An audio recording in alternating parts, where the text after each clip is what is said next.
ஹல்லேலூயா. எல்லாரும் பின்பகுதியில் இருக்கவங்களா கரங்களை தட்டி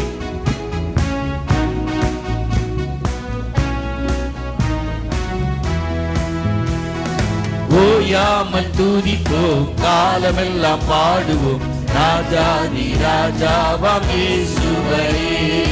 ஓயாமல் துதிப்போம், காலமெல்லாம் பாடுவோம் ராஜாதி ராஜாவாம் இயேசுவை. பாடு ஹோசன்னா ஹோசன்னா ஹோசன்னா என்றும் ஹோசன்னா ஹோசன்னா ஹோசன்னா. பாடு ஹோசன்னா ஹோசன்னா ஹோசன்னா என்றும் ஹோசன்னா ஹோசன்னா ஹோசன்னா. சத்துருவை மீதிப்பார், சத்துருவை மீதிப்பார், எதிரி அடங்குவார், எதிரி அடங்குவார். இயேசுவே ஜெயிப்பார், இயேசுவே ஜெயிப்பார். ராஜரீகம் பண்ணுவார், ராஜரீகம் பண்ணுவார். நீயோ கரங்களை தட்டி துதித்து கொண்டிரு, நீயோ கரங்களை தட்டி துதித்து கொண்டிரு. ஓயாமல் துதிப்போம், காலமெல்லாம் பாடுவோம் ராஜாதி ராஜாவாம் இயேசுவை.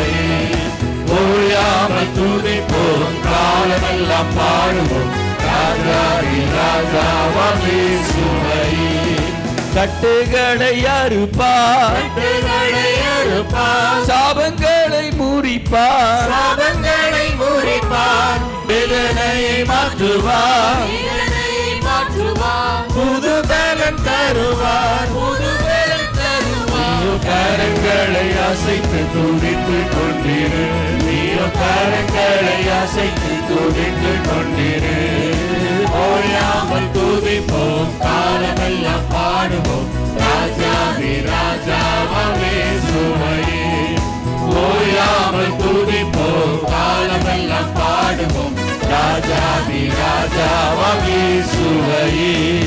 விண்ணப்பத்தை கேட்பார், விண்ணப்பத்தை கேட்பார், கிருபையை பொழிவார், கிருபையை பொழிவார். வாக்குத்தத்தம் செய்தார், வாக்குத்தத்தம் செய்தார், நிறைவேற்றி முடிப்பார். நிறைவேற்றி முடிப்பார். கரங்களை அசைத்து துதித்து கொண்டிரு, நீயோ கரங்களை அசைத்து துதித்து கொண்டிரு.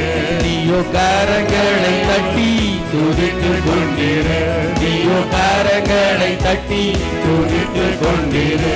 நீயோ கரங்களை உயர்த்தி துதித்து கொண்டிரு, நீயோ கரங்களை உயர்த்தி துதித்து கொண்டிரு. ஓயாமல் துதிப்போம், காலமெல்லாம் பாடுவோம் ராஜாதி ராஜாவாம் இயேசுவை.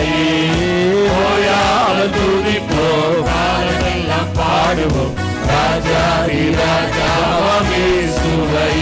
என்றும் ஓசன்னா ஓசன்னா ஓசன்னா, என்றும் ஓசன்னா ஓசன்னா ஓசன்னா. பாடு ஓசன்னா ஓசன்னா ஓசன்னா என்றும் ஓசன்னா ஓசன்னா ஓசன்னா. ஓயாமல் துதிப்போம், காலமெல்லாம் பாடுவோம் ராஜாதி ராஜாவாம் இயேசுவை. ஓயாமல் துதிப்போம், காலமெல்லாம் பாடுவோம் ராஜாதி ராஜாவாம் இயேசுவை. எழுப்பி நின்று ஓயாமல் துதிப்போம், காலமெல்லாம் பாடுவோம் ராஜாதி ராஜாவாம் இயேசுவை. என்றும் ஹோசன்னா ஹோசன்னா என்றும் ஹோசன்னா ஹோசன்னா ஹோசன்னா. பாடு ஹோசன்னா ஹோசன்னா ஹோசன்னா என்றும் ஹோசன்னா ஹோசன்னா ஹோசன்னா. மாறிடாய் மானேசரே, மாறாதவர் என்பாலுமே, கல்வாரி சிலுவை மீதிலே காணுதே மான்மிலே. சொல்லுவோம், மாறிடாய் மானேசரே, மாறாதவர் என்பாலுமே, கல்வாரி சிலுவை மீதிலே காணுதே மான்மிலே. இயேசுவின் மகான்மிலே, கரங்களை தட்டி அறிந்தாலும் அறியலாகுமோ, இதற்கிட ஏதுமே இல்லையே.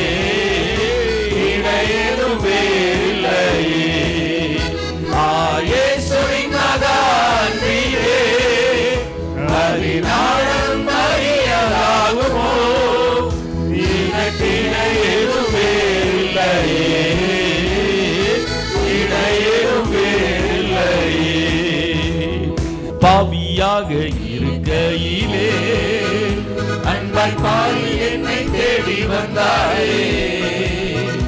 ஈசன் என்றென்றை தள்ளாமலே நேசனாக வாழ்ந்திடவே. பாவியாக இருக்கையிலே அன்பாய் பாவி என்னை தேடி வந்தாயே. ஈசன் என்று உன்னை தள்ளாமலே நேசனாக வாழ்ந்திடவே. இயேசுவின் மகன் நீரே, அறிநாளம் அறியலாகுமோ, இதற்கிணை ஏதும் வேறில்லையே, இணை ஏதும் வேறில்லையே. இயேசுவின் மகன் நீரே, அறிநாளம் அறியலாகுமோ, இதற்கிணை ஏதும் வேறில்லையே, இணை ஏதும் வேறில்லையே. உள்ளத்தாலவரை தள்ளினோ, தம் உள்ளம் போல நேசித்ததினா, அல்லல்யாவும் அகற்றிடவே ஆதிதேவன் பலியானாரே. உள்ளத்தாலவரை தள்ளினோ, தம் உள்ளம் போல நேசித்ததினா, அல்லல்யாவும் அகற்றிடவே ஆதிதேவன் பலியானாரே. இயேசுவின் மகன் நீரே, அறிநாளம் அறியலாகுமோ, இதற்கிணை ஏதும் வேறில்லையே, இணை ஏதும் வேறில்லையே. இயேசுவின் மகன் நீரே, அன்பு பெரியது, நாடம் அறியலாகுமோ, இதற்கிணை ஏதும் வேறில்லையே, இணை ஏதும் வேறில்லையே. அப்பாவும் கிருபையால் என்னை காத்து கொண்டீரே. திருச்சபை மக்கள் மட்டும் சத்தத்தை உயர்த்தி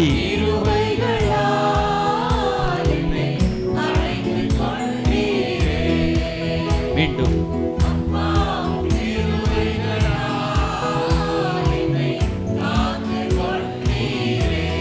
அழைத்து கொண்டீரே, சுமந்து வந்தீரே, மீட்பை தந்தீரே. அப்பாவும் கிருபைகளால் என்னை காத்து கொண்டீரே. அப்பா என்னை மீட்டு கொண்டீரே. சொல்லுவோம், அப்பாவும் கிருபைகளா. சின்ன பிள்ளைகளாம் சொல்லுங்க, மீட்டு கொண்டீரே. பாடுங்க, அப்பாவும் கிருபைகளா என்னை மீட்டு கொண்டீரே. அப்பாவும் கிருபைகளா என்னை மன்னித்து விட்டீரே. சொல்லுங்க, பாவங்கள் மன்னிக்கப்படுவதாக, விடுதல்கள் குலைத்து போடப்படுவதாக. அப்பாவும் கிருபைகளால் என்னை காத்து கொண்டீரே. அப்பாவும் கிருபைகளால் என்னை துதிக்க செய்தீரே. சொல்லுங்க எல்லாரும், அப்பாவும் கிருபைகளால் என்னை துதிக்க செய்தீரே. பாட வைத்தீரே, மகிழ செய்தீரே. கரங்களை தட்டி, என்னை மகிழ செய்த ஆண்டவர், என்னை மன்னித்த ஆண்டவர், என்மேல் மனதுருகின ஆண்டவர், எனக்கு கிருபையை காண்பித்த ஆண்டவர், எனக்காக சிலுவையை சுமந்த ஆண்டவர், எனக்காக ஊழிய பொறுப்பை கொடுத்த ஆண்டவர். ஹல்லேலூயா. இன்று நீ என்னோடு பரதீசில் இருப்பாய் என்று சொன்ன ஆண்டவர். ரட்சிப்பு கர்த்தருடையது, தேவனுடைய நாமத்தினால் வருகிறவர் ஸ்தோத்தரிக்கப்படத்தக்கவர். ஹல்லேலூயா. எங்களை ரட்சியும் என்று இஸ்ரவேலர்கள் என்று ஓசன்னா ஓசன்னா உன்னதத்தில் ஓசன்னா என்று சொன்னார்களே, உன்னதத்தில் இருந்து ஹல்லேலூயா பிதாவின் மடியில் செல்ல பிள்ளையா இருப்பதை துறந்து மானிட அவதாரம் எடுத்து 100% தேவனாய் இருந்த நீர் மானிட அவதாரம் எடுத்து சிலுவையை எடுத்து எனக்கு வெற்றியை கொடுத்தீரே. எந்த அளவு நீங்கள் வெற்றியை பெற்றீர்களோ, நன்மைகளை பெற்றீர்களோ, அந்த அளவிற்கு கரங்களை தட்டி ஹல்லேலூயா அதை அங்கீகரித்து அதை பெற்றுக் கொள்ளுங்கள். நன்மை செய்தீரே, பலனை தந்தீரே, கிருபையை தந்தீரே, சரீரத்திலே சுகத்தை தந்தீரே, சரத்தை பலப்படுத்துகிறீரே. ஹல்லேலூயா. கிருபையை தருகிறீரே, உபத்திரவத்தை தாங்க பலன் தந்தீரே, அந்த உபத்திரவத்தை தாங்கி செல்ல கிருபை தந்தீரே. உயிர்த்தெழுதலின் வல்லமையினால் ஒவ்வொருவரையும் நிரப்பும். கரம் தட்டி இதை அங்கீகரித்த ஒவ்வொருவரையும் நிரப்பும். ஒவ்வொருவருக்கும் சுகத்தை தருவீராக. இயேசுவின் நாமத்தினாலே எல்லா பேக் பெயின் எல்லாம் இயேசுவின் நாமத்தினாலே மறைவதாக. ஹல்லேலூயா. ஹல்லேலூயா. கழுத்து பகுதியில இருந்து ஹல்லேலூயா L1 L2 வரைக்கும் இருக்கிற எல்லா எலும்புகளும் சுகமடையட்டும் இயேசுவின் நாமத்தினாலே. ஹல்லேலூயா. சுகமடைவார்களாக, சுகமடைவார்களாக. எல்லா பல்ஜஸ் எல்லாம் இயேசுவின் நாமத்தினாலே மாறட்டும். சமீபத்திற்கும் தூரத்திற்கும் தேவனாய் இருக்கிறவர் ஹல்லேலூயா அற்புதங்களை செய்வீராக. இந்த இடத்தில் இருக்கிறவர்களுக்கும் அற்புதம், இவர்களை சார்ந்தவர்களுக்கும் அற்புதம் உண்டாவதாக. குடும்பங்கள் கட்டப்படுவதாக, இடிக்கப்பட்ட அலங்கங்கள் கட்டப்படுவதாக. மகிமையின் மேகம் குடும்பங்களின் மேல் இறங்கி வருவதாக. கர்த்தருடைய வார்த்தையை கேட்க இருக்கிறோம். எங்களோடு பேசும் இயேசுவின் மூலம் கேட்கிறோம் எங்கள் நல்ல பிதாவே. ஆமென். ஆமென். நாம் அமருவோம்.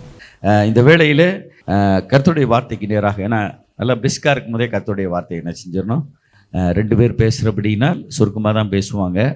இந்த வேளையிலையும் மலர் பாலச்சந்த அவங்க கர்த்தருடைய சிலுவையிலே அவர் சொன்ன 7 வார்த்தைகளில் 3வது வார்த்தையை நம்மோடு அவர்கள் பேசுவார்கள். அதை தொடர்ந்து பாஸ்டர் ஜாசுவா சரண்ராஜ் அவர்கள் பேசுவார்கள். கரங்களை தட்டி வரவேற்போமே. கர்த்தர் நாம் மகிமைப்படுவதாக. இந்த நாளிலும் கூட உங்கள் மத்தியிலே ஆண்டவர் சிலுவையிலே 3ஆம் வார்த்தையை தியானிக்கும்படியாய் ஆண்டவர் கொடுத்த இந்த சந்தர்ப்பத்துக்காக கர்த்தரை துதிக்கிறேன். இந்த வேளையிலும் கூட நம்ம பாஸ்டர் சொன்னது போல் அடுத்த வாரம் குட் ஃப்ரைடே, நல்ல வெள்ளி அப்படின்னு தான் கொண்டாட போகிறோம். குட் ஃப்ரைடே நம்ம குட் ஃப்ரைடேன்னு சொல்லிட்டு இருக்கோம். ஆனால் மலையாளத்தில் சொல்லுவாங்க துக்க வெள்ளிம்பாங்க. மலையாளத்தில் துக்கமான செய்தியாக இல்லை. இப்போ பாஸ்டர் சொன்னது போல் ஆண்டவர் நம்ம மத்தியில் வந்த நாள் வந்து அவர் திருப்பி பாடு மரணங்களுக்குள்ளாக சென்று மரித்து உயிர் தெழுந்த நாள் தான் நம்ம ரட்சிக்கப்பட்டிருக்கோம். ரட்சிப்பு வந்ததே அவர் மரித்தனால தான் ரட்சிக்கப்பட்டு நம்ம இந்த சமயத்தில் இந்த இடத்துல உட்கார்ந்து அவர் ஆராதிக்கிறோம்னா அவர் நமக்காக மரித்த நிமித்தமாகத்தான். அவர் ரத்தம் சிந்த நிமித்தமாக, ரத்தம் சிந்தல் இல்லாமல் பாவ மன்னிப்பு கிடையாதுன்னு சொன்னது போல் அவர் ரத்தத்தினால தான் நமக்கு பாவ மன்னிப்பு கிடைச்சதுனால இந்த நாளில் கூட நம்ம சமூகத்தில் வந்திருக்கிறோம். நம்ம ஆண்டவர் சமூகத்தில் வரும்பொழுது நமக்கு அது பேர் ஆனந்தம், அவர் வலது பாசத்தில் நித்திய பேரிமை உண்டு என்று இப்போ நம்ம சந்தோஷமாக இவ்வளோ நேரம் ஆராதிச்சோம். நம்ம இப்போ நிறைய சபைகள் இந்த நாளில் ஒரு பண்டிகை மாதிரி கொண்டாடிட்டு இருப்பாங்க. அது ஓசன்னா குருத்தோலை ஞாயிறுன்னு சொல்லி ஓசன்னா பிடித்து இல்லை நிறைய நான் அந்த காலத்துக்கு ஞாபகம் இருக்குது. அப்படி ஊரெல்லாம் சுற்றி வருவோம். நாங்கள் அந்த குருத்தோலை வச்சுட்டு ஊரெல்லாம் சுற்றி வரோம். சந்தோஷம் தான். ஏன்னா ஆண்டவர் நம்ம சந்தோஷமாக இருக்கிறத விரும்புகிறார். ஒரு நாள் நம்ம துக்கமாக இருக்கணும், அழுதுட்டு இருக்கணும் அப்படி விரும்புகிற தேவன் அல்ல. ஒருவேளை அந்த சமயங்களை நம்ம அறியாமையின் காலங்களில் அந்த நாட்களில் நிறைய பேர் கருப்பு ட்ரெஸ் போட, நான் கறி சாப்பிட மாட்டேன், மீன் சாப்பிட மாட்டேன், பூ வைக்க மாட்டேன் அப்படி நிறைய காரியங்கள்லாம் செய்வாங்க. ஆனால் அதெல்லாம் செய்யணும்னு அவசியம் கிடையாது. ஆண்டவரை எதிர்பார்க்கலாம். நம்மக்கிட்ட நம்ம இருதயத்தை மாத்திரம்தான் எதிர்பார்க்குறாரு. நம்ம இயேசு ஏற்றுக்கொள்ளணும், ரட்சிக்கப்படணும், அது மாத்திரம்தான் எதிர்பார்க்குறார். இந்த நாளில் கூட இந்த வசனத்தை நம்ம அதுக்கு ஆதாரமாக இருக்கிற வசனம் எதுன்னா யோவான் 19 யாராவது வாசிங்க, 26, 27. தம்முடைய தாயை நோக்கி, ஸ்திரீயே அதோ உன் மகன் என்றார். பின்பு அந்த சீஷனை நோக்கி, அதோ உன் தாய் என்றார். அந்நேரம் முதல் அந்த சீஷன் அவளை தன்னிடமாய் ஏற்றுக்கொண்டான். ஆமென். ஸ்தோத்திரம். இந்த வார்த்தை 3வது வார்த்தையாக சிலுவையில் சொல்லப்பட்டிருக்கு. இந்த வார்த்தை பார்த்தீங்கன்னா சிலுவின் அடியில் இயேசுவின் தாயாகிய மரியாளும் அவருடைய அன்பான சீஷரும் நின்று கொண்டிருக்கிறாங்க. நம்ம பார்த்தீங்கன்னா இயேசு வாழ்ந்த அந்த 30 வருஷங்கள் அவங்க பெற்றோர் கீழ்ப்படிது 31 வருஷம் தான் ஊழியம் ஆரம்பித்தார். அந்த ஊழியம் ஆரம்பித்த பிறகு அவர் நிறைய அற்புதங்கள் செய்தப்போ நிறைய ஜனங்கள் பின்னாடியே ஓடி வந்தாங்க. நிறைய கூட்ட ஜனங்கள் பின்னாடி இருந்தாங்க. அவருக்கு வந்து 12 சீஷர்கள் இருந்தாங்க. அப்புறம் 70 சீஷர், அப்புறம் 120 சீஷர்களாக இருந்தாங்க. ஆனால் இந்த சமயத்தில் இருக்கிறது பார்த்தீங்கன்னா 3 பேர் தான் சொல்லப்பட்டிருக்கு. ஆண்டவர் பக்கத்தில் இருந்தது இயேசுவின் தாயாகிய மரியாள், அவங்க சகோதரி கிளையப்பா மரியாள், அப்புறம் மகளேனா மரியாள், 3 பேர். அப்புறம் அன்பான சீஷன் யாருன்னா யோவான். இவங்க 3 பேர் ப்ளஸ் ஒரே ஒரு சீஷன் தான் பக்கத்தில் இருந்தால் சொல்லப்பட்டிருக்கு. மற்றவங்களை எங்கே போனாங்கன்னு தெரியாது. பேதுரு ரொம்ப அவருக்கு ரொம்ப அருகிலே இருந்து அவருக்கு ஆலோசனை சொல்கிற மாதிரி கூட இருப்பார். அவர் வயதானவர் தான். ஆனால் அவர் என்ன செஞ்சார், கொஞ்சம் முன்னாடி அதுக்கு முதல் நாள் என்ன பண்ணார், சபிக்கும் சத்தியம் பண்ணவும் தொடங்க. எதுனுக்கு இவரை எனக்கு தெரியவே செய்யாதுன்ட்டு சபிக்கும் சத்தியம் பண்ண தொடங்கிட்டு அப்புறம் என்ன தூரத்தில் என்று பார்த்தாராம். ஏசு சிலுவை கொல்கத்தா மலை கொண்டு போகும்போது தூரத்துலேருந்து பார்த்தான்னு சொல்லப்பட்டிருக்கு. அதே மாதிரி பார்த்தீங்கன்னா யூதாஸ் ஒருத்தர் தான். அவன் என்ன பண்ணான், இவரை காட்டி கொடுத்துட்டு 4 கூட செத்தான். மீதி இருக்க 9 பேர் எங்கே போனாங்கன்னு தெரியாது. அந்த இடத்துல இல்லை, எங்கே போனாங்கன்னு தெரியாது. அப்போ இந்த 3 பேர் இந்த மூணு அந்த லேடிஸ் 3 பேர் ஒரே ஒரு டிசைப்பிள் தான் பக்கத்தில் இருக்கிறாங்க. அப்போ இந்த தூதர்கள் இந்த சீஷர்களை எங்கே போனாங்கன்னு நமக்கு தெரியல. ஆனால் இந்த சீசனை பற்றி போட்டிருக்கு அன்பான சீசன் சொல்லப்பட்டிருக்கு. இயேசுவின் மார்பில் சாய்ந்து கொண்ட அன்பான சீசன் யோவான்னு சொல்லப்பட்டிருக்கு. நம்ம இந்த இடத்துல பார்த்தீங்கன்னா ஃபஸ்ட்டு முதல்ல 2 வார்த்தை போனவர் பேசிட்டாங்க. முதல் வார்த்தை மன்னிப்பு. அது வந்து பொதுவாக இருக்கிறவங்களுக்கு காமனாக. ஏன்னா அவர் சத்துருக்கள் நிறைய அவருக்கு எதிராக இருந்த அந்த போர்ச்சியவர்கள், அவர் சிலுவையில் அறைந்தவங்க நிறைய பேர், நிறைய கூட்டம் இவரை சிலுவையில் அறையும்னு சொல்லி கூக்கலிட்டாங்க. அவங்களுக்காக சொல்லப்பட்ட வசனம் தான் ஃபஸ்ட்டு, இவர்களுக்கு மன்னியும், இவர் தாங்கள் செய்கிறது இன்னதென்று அறியாதிருக்கிறார்களே அப்படின்னு அவர்களுக்கு ஒரு பொதுவான மன்னிப்பு அவர் கொடுத்துட்டாரு. 2வது வந்து ஒரே ஒரு தனிப்பட்ட நபருக்கு, கள்ளனுக்கு அந்த ரட்சிப்பை கொடுக்குறாரு. அந்த கடைசி நேரத்தில் மனம் திரும்பி ஆண்டவரே என்னை நினைத்தருன்னு சொல்ல பொழுது அவனு இந்த நாளில் நீ என்னோட பரதேசத்தில் இருப்பான்னு சொல்லிட்டு தனி நபருக்கு, முதல்ல பொதுவான கூட்டத்துக்கு, அப்புறம் தனி நபருக்கு. இந்த 3ஆம் வார்த்தை என்னன்னு பார்த்தீங்கன்னா இது வந்து ஒரு பராமரிப்பு, ஒரு கரிசனை நிறைந்த பாசம் நிறைந்த ஒரு பராமரிப்பின் வசனமாக ஒரு குடும்பத்துக்கு, தன்னுடைய சொந்த குடும்பத்துக்கு ஆண்டவர் சொல்கிறது. இந்த இடத்துல அவர் உலகத்தில் வந்து பிறக்கிறதுக்கு யாரை ஆண்டவர் யூஸ் பண்ணார்னா மரியாள் என்ற ஒரு ஸ்திரீயைத்தான் யூஸ் பண்ணார். அவங்க வந்து அந்த யூதன் அந்த நாட்கள் சொல்லுவாங்க, நிறைய கல்யாணம் ஆகாத லேடிஸ் என்ன பண்ணுவாங்களாம், மேசியா ஏன் வைத்தது பறக்கணும்னு ஜெபிச்சுட்டே இருப்பாங்களாம். நிறைய லேடிஸ் கொஞ்சம் ரொம்ப பக்தியுள்ள லேடிஸ் இந்த ஸ்திரீகள்லாம் என்ன பண்ணுவாங்களாம், மேசியா ஏன் வைத்து வந்து பறக்கணுன்ட்டு பேசிகிட்டே இருப்பாங்க. அப்போ அவங்க ஜெபித்தப்ப ஆண்டவர் தெரிந்து கொண்ட பாத்திரம் இந்த மரியாள் என்ற இந்த ஸ்திரீ. ஆனால் மரியாள் உலக பிரகாரமான ஒரு சகோதரி தான். அவங்க வயிற்றில் பிறந்த நிமித்தமாக அவங்க வந்து இந்த நாளில் நிறைய பேர் அவங்க தெய்வமாக கொண்டாடுறாங்க. ஒரு மீடியேட்டர், அவங்க மூலமாக ஜெபிக்கலாம்னு சொல்கிறாங்க. அப்படிலாம் கிடையாது. அந்த பைபிளில் சொல்லப்படவே கிடையாது. அவங்க ஒரு சாதாரண நம்ம போல் அந்த காலத்தில் வாழ்ந்த ஒரு ஸ்திரீ, அவ்வளோதான், ஒரு லேடி, அவ்வளோதான். அவங்க வந்து இந்த இடத்துல அந்த தாய் வந்து இவங்களை 10 மாதம் சுமந்து இந்த உலகத்தில் அவங்க ஒரு குழந்தையாக கொடுத்ததுனால நிச்சயமாக இவர் இந்த குடும்பத்துக்கு ஒரு மூத்த மகனாக இருக்கிறார், ஒரு எல்டர் சன். அந்த குடும்பத்தில் அதுக்கப்புறம் ஜீசஸ்க்கு அப்புறம் பார்த்தீங்கன்னா நிறைய 4 பிரதர்ஸ் இருந்திருக்காங்க, அப்புறம் சகோதரிகள் இருந்திருக்காங்க, சிஸ்டர்ஸ் இருந்திருக்காங்க. இவர் வந்து குடும்பத்தில் ஒரு எல்டர் பிரதர், வேறு எல்டர் சன் அந்த எல்டர் பிரதர். அப்போ அவருக்கு நிறைய பொறுப்புகள் இருக்கும். நிச்சயமாக பொறுப்பு குடும்பத்தில் எல்லாம் தெரியும். மூத்தவங்களாக இருக்கீங்க பார்த்தீங்கன்னா உங்களுக்கு நிறைய பொறுப்பு இருக்கும். அம்மா அப்பா கவனிக்கணும், பிள்ளைங்களை, அதுக்கு சின்ன பிள்ளைங்க எல்லாரையும் கவனிக்கணும், ஒரு பொறுப்பு இருக்கும். அப்போ இவர் வந்து உலக பிரகாரமாக மனுஷகுமாரனா இந்த உலகத்தில் வந்து பிறந்ததுனால, மரியாளுக்கு மூத்த மகனாக இந்த உலகப்புறம் வந்ததுனால அவருக்கு வந்து நிறைய பொறுப்புகள் இருக்குது. இந்த நேரத்தில் இந்த கல்வாரி சிலுவையில் வந்து அவர் தொங்கிட்டு இருக்காரு. அந்த அடி நமக்கு தெரியும், அந்த அவரோட வேதனைகள்லாம் தெரியும். அவர் வந்து முள்மொழியில் அந்த ரத்தம் தெரியும். அப்புறம் கசையடி 39 கசையடி முதுகில் கொடுத்துருக்காங்க. அதோட 5 காயங்களில் வடிந்த ரத்தம். அதை விழாவில் குத்தப்பட்டார், துப்பப்பட்டார், வீழப்பட்டார், பரிகசிக்கப்பட்டார். இவ்வளோ இருந்தால் கூட அந்த சமயத்தில் தன்னுடைய வேதனையை பார்க்காம அந்த உலகத்தில் வந்து பிறக்க காரணமாக இருந்த அந்த தாய், அந்த இடத்துல ஸ்ரீ என்ன சொல்கிறார் வழி, அந்த இடத்துல எங்கேயுமே ஒரு தாய் அம்மானே சொல்கிறதே கிடையாது. பைபிளில் பார்த்தீங்கன்னா 3 இடங்களில் தான் மரியாளை பற்றி குறிப்பிடப்பட்டிருக்குது. ஃபஸ்ட்டு வந்து அவர் பிறக்கும்போது மரியாள்கிட்ட தூதன் பேசுனது, பிறக்கிறப்ப அப்போ பேசுனது, அப்போ தான் அந்த ஸ்ரீயை பார்க்குறோம். அதுக்கப்புறம் காணா ஒரு கல்யாணத்தில் ஸ்ரீயே உனக்கும் எனக்கும் என்ன அப்படின்னு அந்த இடத்துல பார்க்குறோம் மரியாளை. அப்புறம் கடைசி இப்போ பார்க்குறது இந்த இடத்துல தான். இடையிலலாம் ஜெப கூட்டங்களும் இருப்பாங்க. ஆனால் இந்த இடத்துல சிலுவை நடியில் நிற்கிற இந்த மரியாளத்தை நம்ம இங்கே பார்க்குறோம். இந்த இடத்துல பார்க்கும்போது தான் அவர் உண்மையிலேயே, ஏன்னா அவர் வேதனையில் இருக்கிறாரு. ஆனால் உலக பிரகாரமாக தனக்கு கொடுக்கப்பட்ட தாயை பார்க்கும் பொழுது அவரும் அந்த மனவேதனையோட அந்த நேரத்தில் பார்த்து சொல்கிறார், ஸ்ரீயே அதோ உன் மகன். ஏன்னா இவர் உலகத்துட்டு போக போகிறார், அவர் கொடுக்கப்பட்ட ஊழியம் முடிஞ்சிருச்சு. ஏன்னா 3.5 வருஷம் ஊழியம் பார்த்தார். ஏன்னா அவருக்கு வரும்போது தேவ சித்தம் அவர் உலகத்தில் வந்து 3 வருஷம் ஊழியம் பார்க்கணும், ரத்தம் சிந்தப்படணும், மறிக்கணும், அப்புறம் மறித்த பிறகு 3ஆம் உயிர்த்தெழுந்து அந்த உயிர்த்தெழுந்த வல்லமை இந்த பசுத்த ஆவியானவர் நமக்கு தரப்படணும். அதன் மூலம் தான் நம்மளுக்கு இந்த அவரோட டிசைபிள்ஷிப்பே பெருகுது. அப்போ இந்த காரியத்துக்காகத்தான் ஆண்டவர் உலகத்தில் வந்தார். இதை வந்து மரியாளுக்கு ஏற்கனவே தெரியும். அவங்க பிறக்கும் போதே அவங்க 8ஆம் நாளில் குழந்தையா இயேசுவை வந்து இந்த நியாயப்பிரமாணம் முறைப்படி தேவாலயத்துக்கு கொண்டு போன சமயத்தில் அந்த சமயத்தில் வந்து அப்போ சிமியோன் வந்து அவர் வர காத்திருந்தான்னு சொல்லி போட்டிருக்கோம். அவரை பார்த்து ஜீசஸ் பையன் பார்த்த பிறகு தான் அவர் இறந்து போனோடனே அவர் காத்திருந்தார். அப்போ காத்திருந்த சமயத்தில் அப்போ சொல்கிறாரு, மரியாள்கிட்ட சொல்லிட்டு இவர் குறித்து இயேசு குறித்து சொல்லிட்டு, உன் ஆத்துமாவே ஒரு பட்டையும் உருவி போகும் அப்படின்னு சொல்கிறாரு. அப்போவுமே அவங்களுக்கு தெரியும், அவங்களுக்கு குழந்தை உண்டானதே பசுத்த ஆவியானவர் உண்டாக்கப்பட்ட குழந்தைனால தேவ குழந்தை தெரியும், தெய்வகுமாரன்னு. அதே சமயத்தில் ஆத்மா ஒரு பட்டை உருவிப்போன்னு சொன்னப்பையும் இவருக்கு ஏதோ காரியம் நடக்க போகுதுன்னு அவங்களுக்கு தெரியும். அது மாத்திரமல்ல, அவங்க வந்து சின்ன 12 வயசுக்கும் போது அப்பா அம்மா தேவாலயத்துக்கு போகும்போது காணாம போயிடுவார். அவங்க தேடிட்டு இருப்பாங்க. அப்போ தேடிட்டு கண்டுபிடிச்சோன்னு சொல்லுவாங்க, நீங்கள் என்ன தேடுறீங்க, நான் வந்து பிதாவுக்கு அடுத்த காரியங்களை செய்ய உங்களுக்கு தெரியாதா அப்படின்னு சொல்லுவார். அப்போல்லாம் அதெல்லாம் அவங்க சிந்தித்து கொண்டே இருப்பாங்க மரியாள். அப்போ இவர் மூலமாக ஏதோ ஒரு காரியம் இந்த உலகத்தில் நடக்க போகுதுங்கிறது அவங்களுக்கு தெரியும். அதனால அவங்க அப்படி இருந்தால் கூட உலக பிரகாரமாக அவங்க வந்து மகன் அந்த இடத்துல அப்படி தொங்கிக்கிட்டு இருக்கா, சிலுவையில் ஆணியில் தொங்கிட்டு இருக்கா, நிச்சயமாக எந்த தாயும் அதை பொறுக்கவே முடியாது. நம்ம பிள்ளைங்களை பார்த்தீங்கன்னா ஒரு சின்ன பிள்ளைக்கு ஒரு குண்டு ஊசி குத்தி ஒரு ரத்தம் வந்துட்டா கூட நம்மளை தாங்க முடியாது, உடனே பதறிடுவோம். இதே இது ஸ்கூலில் பார்த்தீங்கன்னா டீச்சர் எனக்கு என் மகெல்லாம் நம்ம ரொம்ப அடிக்கிறது கிடையாது, திட்டுவாயில செய்வோம். டீச்சர்ஸ் திட்டாங்களோ, டீச்சர்ஸ் ஒரு அடி அடிச்சிட்டாங்களோ நம்ம அம்மா மூலம் பதறி போயிடும், அதை கூட நம்ம தாங்க மாட்டோம். ஆனால் அந்த இடத்துல கல்வார் சிலுவையில் அவர் ரத்தம் சொட்ட சொல்லுவாங்க. அந்த பேஷன் ஆஃப் கிரைஸ்டில் பார்த்துருப்பீங்க, அது முழு உடம்பு சரீரமும் கூட ரத்தத்தினால் மறைக்கப்பட்டதுன்னு தான் போட்டிருக்கோம். அப்போ அது வந்து பார்க்கக்கூடாத அளவுக்கு அவர் மறைக்கப்பட்டாருன்னு இருக்கும். அப்போ அப்படிப்பட்ட இதை பார்க்கும்போது ஒரு தாய்க்கு நிச்சயமாக ரொம்ப வேதனையாக இருந்திருக்கும். அப்போ அந்த வேதனையின் மத்தியிலையும் ஆண்டவர் இயேசுக்கு சொல்லியிருக்கிறாரு, சொல்கிறாரு, நீ வந்து உனக்கு வந்து ஒரு பொறுப்பை கொடுத்துரு, உனக்கு பொறுப்பான ஒரு இடத்த கொடுத்துட்டு போகிறேன்னு சொல்கிறாரு.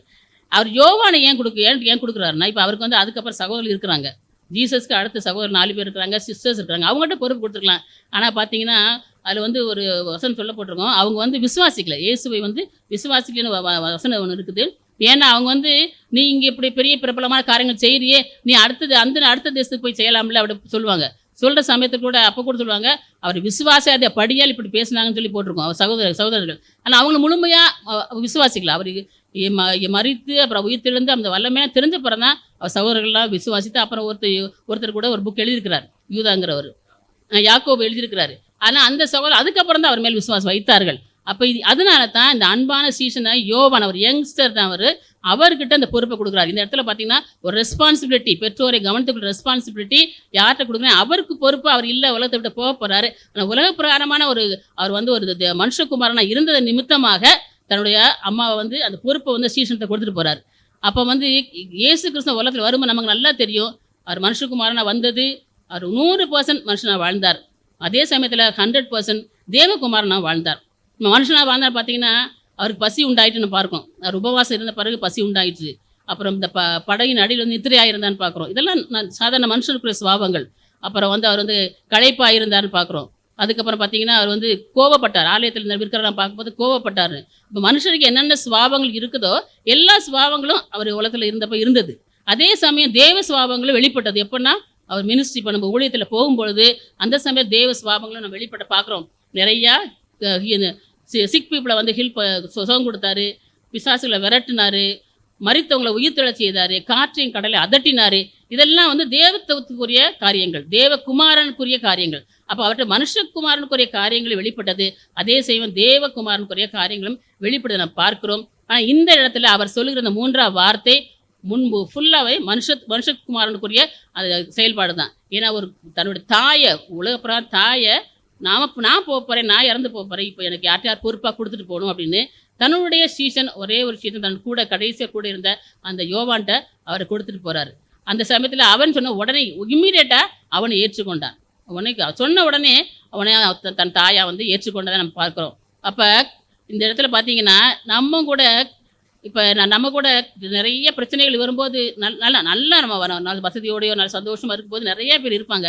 நம்ம துக்க சமயத்தில் நெருக்கப்பட்ட சமயங்களில் நிறைய பேர் நம்ம கூட இருக்க மாட்டாங்க, நம்ம விட்டு ஓடி போயிடுவாங்க. அது வந்து நமக்கு அது தெரியும். நம்ம ஒன்று ரெண்டு பேர் தான் நம்மளை ஆறுதல் சொல்ல வருவாங்க, எல்லாரும் கூட இருப்பாங்க. நம்ம எதிர்பார்ப்போம் இவங்களாம் நம்மகிட்ட ஒரு ஆறுதல் சொல்ல மாட்டாங்க எதிர்பார்ப்போம், ஆனால் இருக்க மாட்டாங்க. அதே மாதிரி ஆண்டவருக்கு இந்த நேரத்தில் அது மரியாளுக்கு கூட நிறைய துக்கமான நேரம், அது மாதிரி இயேசுவும் கூட இந்த நேரத்தில் உலக பிராரமான மனுஷகுமாரனாக தன் தாயை பார்த்து ரொம்ப துக்கத்தோடு இருந்த சமயத்தில் அவருக்கு ஒரே ஒரு சீசன் தான் கூட இருந்தார்.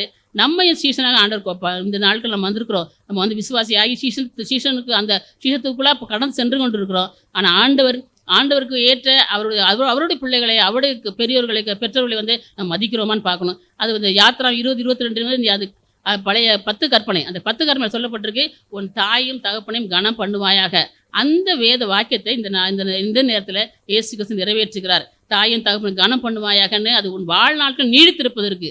அப்போ நம்ம நாள் வாழணும்னா நம்ம தாயும் தகப்பனை கனம் பண்ணணும். அந்த கனம் பண்ணுகிற அந்த காரியத்தில் ஆண்டவர் இந்த இடத்துல வந்து நமக்கு வந்து நமக்கு அது ஒரு பாடமாக சொல்லிக் கொடுக்குறாரு. அது மாதிரி எபேசியில் பார்த்தீங்கன்னா எபேசி 6:1-3 வரைக்கும் சொல்லப்பட்டிருக்கும், உனக்கு நன்மை உண்டாயிருப்பதற்கும் உன் வாழ்நாள் நீடித்திருப்பதற்கும் உன் தாயும் தகப்பனையும் கனம் பண்ணுவாயாகன்னு சொல்லப்பட்டிருக்கும். அப்போ நமக்கு நன்மை உண்டாயிருக்கணும், நம்மளோட வாழ்நாள் நீடித்திருக்கணும்னு சொன்னோம்னா நமக்கு தகப்பனையும் தாயும் கனம் பண்ணணும். இது வந்து இந்த நாட்களில் பார்த்தீங்கன்னா ரொம்ப குறைவு.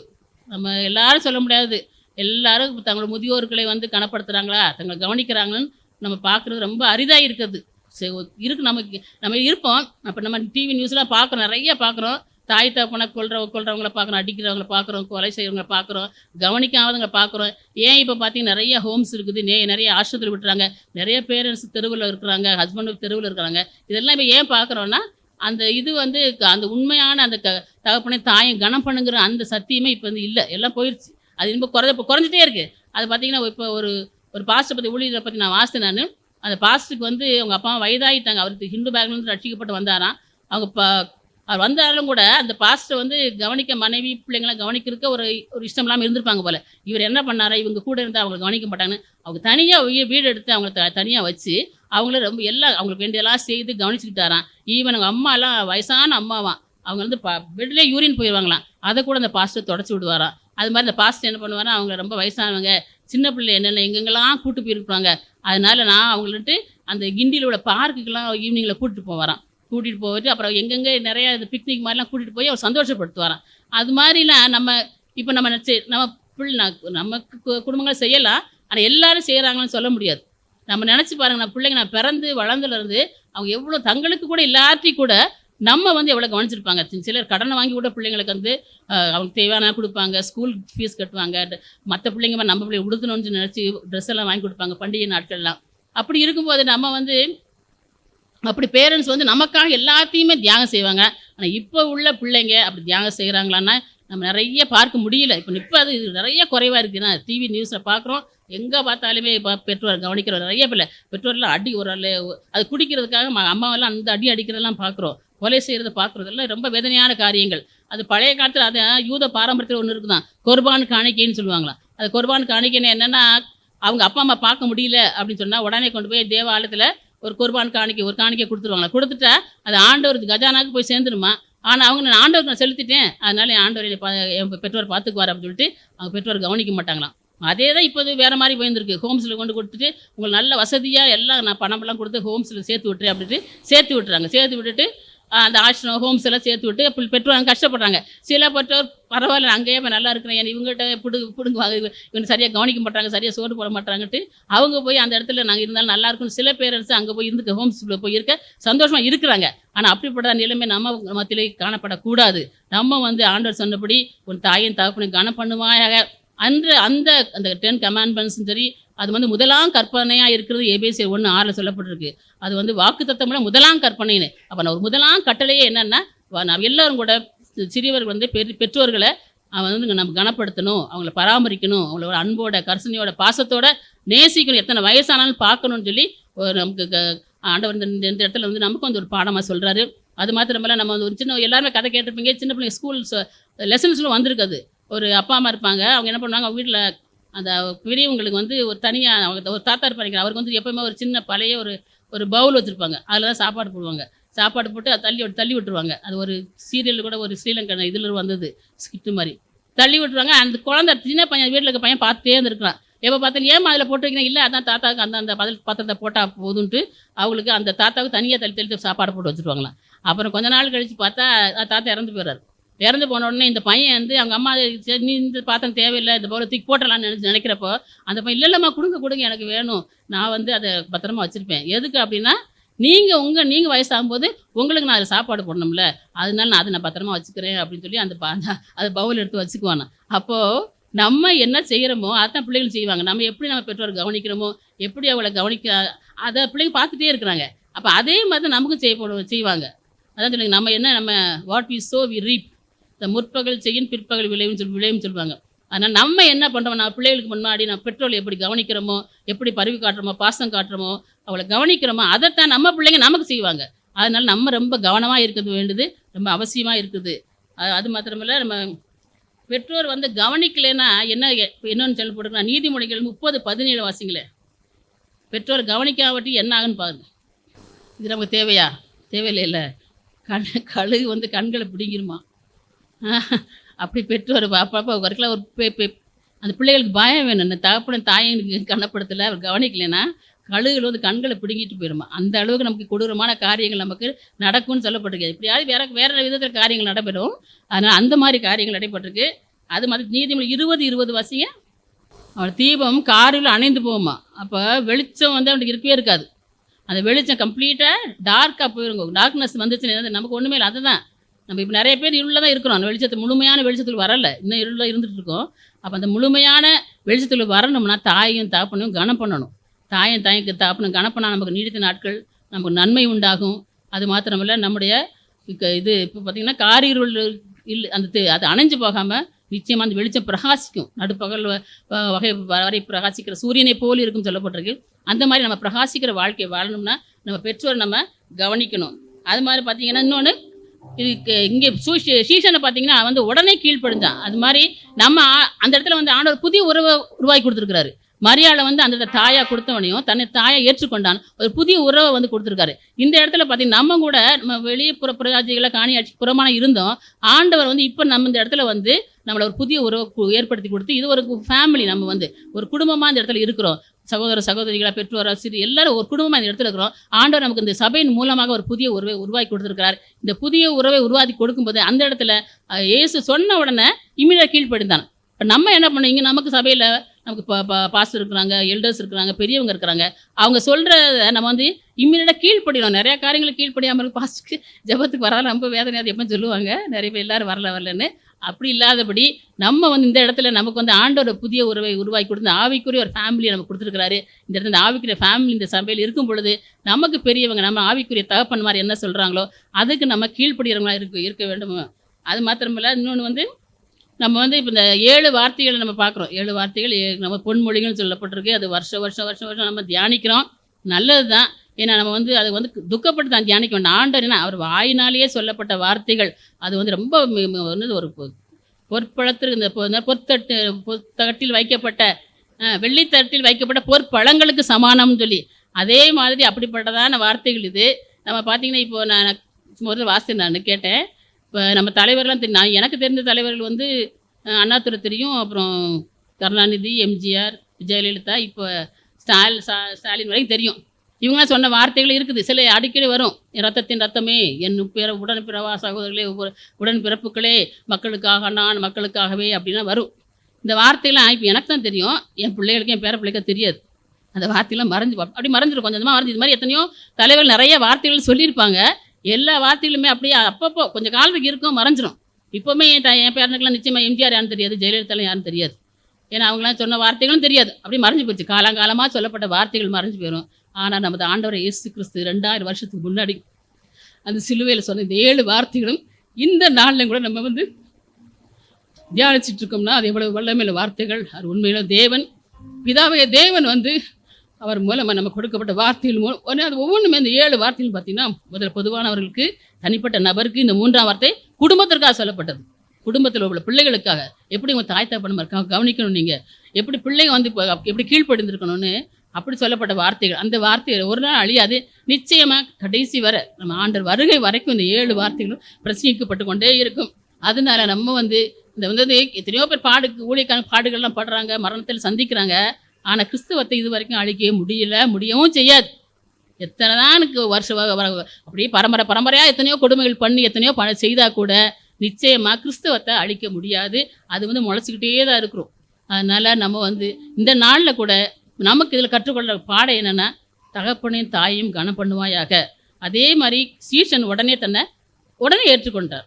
சொன்ன உடனே சொன்ன உடனே ஆண்டவரே அவங்க தாயை ஏற்றுக்கொண்டார். அதுமாரி அவர் விட்டு போன சீஷர்கள் மாதிரி இருக்கவே கூடாது. நம்ம ஆண்டவர் புதிய உறவு கொடுத்துருக்கிறாரு, அவர் தகப்பன தாயை ஏற்றுக்கொண்டார். அது மாதிரி நம்ம இந்த இடத்துல புதிய ஒரு குடும்பத்தில் இருக்கிறோம். நம்ம வந்து நம்ம இங்கே இருக்க எல்லாமே சகோதர இருக்கிறோம். அதனால நம்ம வந்து ஒருத்தருக்கு கீழ்ப்படிந்து, ஒருத்தருக்கு அந்த அன்பு, பரிவு, பாசம், பராமரிப்பு, என்ன இந்த 7 வார்த்தை சொல்லப்படுற ஒவ்வொன்றும் பார்த்தீங்கன்னா ஒவ்வொரு காரியம் இருக்கும். இந்த இடத்துல பராமரிப்புனா யாருக்கு என்னென்ன தேவையோ, கஷ்டத்தில் நஷ்டத்தில் இருக்கிறவங்க, துக்கத்தில் இருக்கிறவங்கள நம்ம வந்து ஆறுதல் சொல்ல தேவையாக இருக்கிறது, அவள் தேவையை சந்திக்கணும், அவளுக்கு உதவி செய்யணும். இந்த காரியங்கள், இந்த 7 வார்த்தைகள் இங்கே இருக்கிற அந்த பெரிய அந்த என்ன ஆண்டவர் மகத்துவமான காரியங்கள் வைத்திருக்கிறாரோ அதை நம்ம ஃபாலோ பண்ணி பின்பற்றி அந்த காரியங்கள் செய்யும்போது இந்த நாளில் ஆண்டவர் இந்த வார்த்தையின் மூலம் நம்மோடு பேசியிருக்கிறார். அதனால் நிறைய வார்த்தை நான் எழுதிக்கிறேன், நான் எல்லாம் சொல்ல முடியல, டைம் ஆச்சு. அதனால் நம்ம இந்த காரியங்களை ஆண்டவர் நமக்காக இந்த 3ஆம் வார்த்தையின் மூலமாக நம்மளோட பேசினதுக்காக கத்தை தூத்து ஸ்தோத்திரித்து இந்த நேரத்தை நமக்கு கொடுத்த பாஸ்டர் குடும்பத்துக்கு எனக்கு கொடுத்ததுக்காக நன்றி சொல்லிட்டேன். தேவனே என்னை என் கைவிட்டீரோ என்று இயேசு கதறினாரே. தேவனே என்னை கைவிட்டீரோ என்று இயேசு கதறினாரே. பாவத்தால் பிதாவின் முகத்தை பார்க்கவும் முடியவில்லையோ, பார்க்கவும் முடியவில்லையோ. மீட்பர் இயேசு கிறிஸ்துவில் தொங்கினாரே, முந்தாணி மீதில் காயமடைந்தேன், முந்தாணி மீதில் காயமடைந்தேன். அன்னை தந்தை யாவரிலும் மேலா அன்பு கூர்ந்த அண்ணன் இயேசுவே. அன்னை தந்தை யாவரிலும் மேலாய் அன்பு கூர்ந்த அண்ணன் இயேசுவே. ஆச்சரிய தேவ அன்பை பாட 1000 நாவுகள் போதுமோ, 10,000 நாவுகள் போதுமோ. மீட்பர் இயேசு கிறிஸ்துவில் தொங்கினாரே, முந்தாணி மீதில் காயமடைந்தேன், முந்தாணி மீதில் காயமடைந்தேன். இப்பொழுதும் பாஸ்டர் ஜாஷுவா சரண்ராஜ் அவங்க கர்த்தருடைய செய்தியை கொடுக்க வருகிறார்கள். கரம் தட்டி அந்த 4வது வார்த்தையை கேட்க நாம் ஆவல் உள்ளவர்களாக இருப்போம். ஸ்தோத்திரம். கண்களை மூடி ஆண்டவர் நோக்கி பார்ப்போம். பிதாவாகிய தேவனே, இயேசுவின் நாமத்தினால் நம்முடைய சமூகத்துக்கு வருகிறோம். ஆண்டவர், இந்த நாளிலும் கூட நீர் எங்களை 6 நாள் பாதுகாத்து இந்த 7ஆம் நாளிலே களி கூர்ந்து மகிழ தேவன் தந்த கிருபைகளுக்காக நன்றியோடு நம்மை துதிக்கிறோம். இந்த நாளில் கூட ஆண்டவரை மனிதன் அப்பத்தினாலே மாத்திரமல்ல, தேவனுடைய வாயிலிருந்து புறப்படுகிற ஒவ்வொரு வார்த்தையினாலே பிழைப்பான் என்று பார்க்கிறோம். அதே போல நீர் எங்களோடு பேச போகிற நம்முடைய வார்த்தைக்கு எங்களுடைய இருதயம் ஒரு பண்படுத்தப்பட்ட ஒரு இருதயமாய் இயேசுவின் நாமத்தில் மாறட்டும். உடைய வார்த்தை அவளோடு கேட்டு அதனால் வருகிற ஆசீர்வாதங்களை குடும்பமாய் நாங்கள் பெற்றுக்கொள்ள தேவன் தாமே கிருபை தரும்படியாய் ஜெபிக்கிறோம். தொடர்ந்து நடத்தும் உடைய நாமம் மகிமைப்படட்டும். இயேசுவின் மூலம் ஜெபம் கேளும் பரிசுத்தமுள்ள நல்ல பிதாவே, ஆமென். ஹல்லேலூயா. நல்ல கரங்களை உயர்த்தி சொல்வோம், ஹல்லேலூயா. ஆண்டவரை தேடுகிறவர்களுக்கோ ஒரு நன்மையும் குறைபடாது என்று வேதம் சொல்லுகிறது. அதன்படியே இந்த நாளில் கர்த்தரை தேட வந்த உங்கள் யாவரும் தேவன் 1000 மடங்கு ஆசீர்வதித்து நன்மையினாலும் கிருபையினாலும் உங்களை உயர்த்துவாராக. ஹல்லேலூயா. ஆமென். சொன்னவங்களை மாத்திரம் நீங்க ஆசீர்வச்சிருங்க ஆண்டவரே. ஹல்லேலூயா. ஒரு வார்த்தை தேவ சமூகத்திலிருந்து ஒரு சிறு பிள்ளைகள் ஒரு வசனத்தை சொன்னாலும் அதை ரிசீவ் பண்ணும் பொழுது நிச்சயம் வசனம் சொல்லுது, விசுவாசித்தால் தேவனுடைய மகிமையை காண்பா என்று பார்க்கிறோம். ஹல்லேலூயா. எல்லோருமே சொல்லுகிற ஒரு வார்த்தை, இன்னைக்கு துக்கப்படுகிற ஒரு நேரம் அல்ல. ஆண்டவர் சாதித்தார், அவர் வெற்றி ஜெயத்தை சிலுவையில மேற்கொண்டார், அதை எண்ணி துதிக்கிற ஒரு நல்ல நேரம். ஹல்லேலூயா. ஆண்டவர் வந்தது எதற்காக சொல்லுங்க எல்லாரும், நெஞ்சில கை வச்சு. எனக்காக. அவர் தண்டிக்கப்பட்டது, தண்டனை அடைந்தது எனக்காக. எல்லாரும் சொல்லுங்க.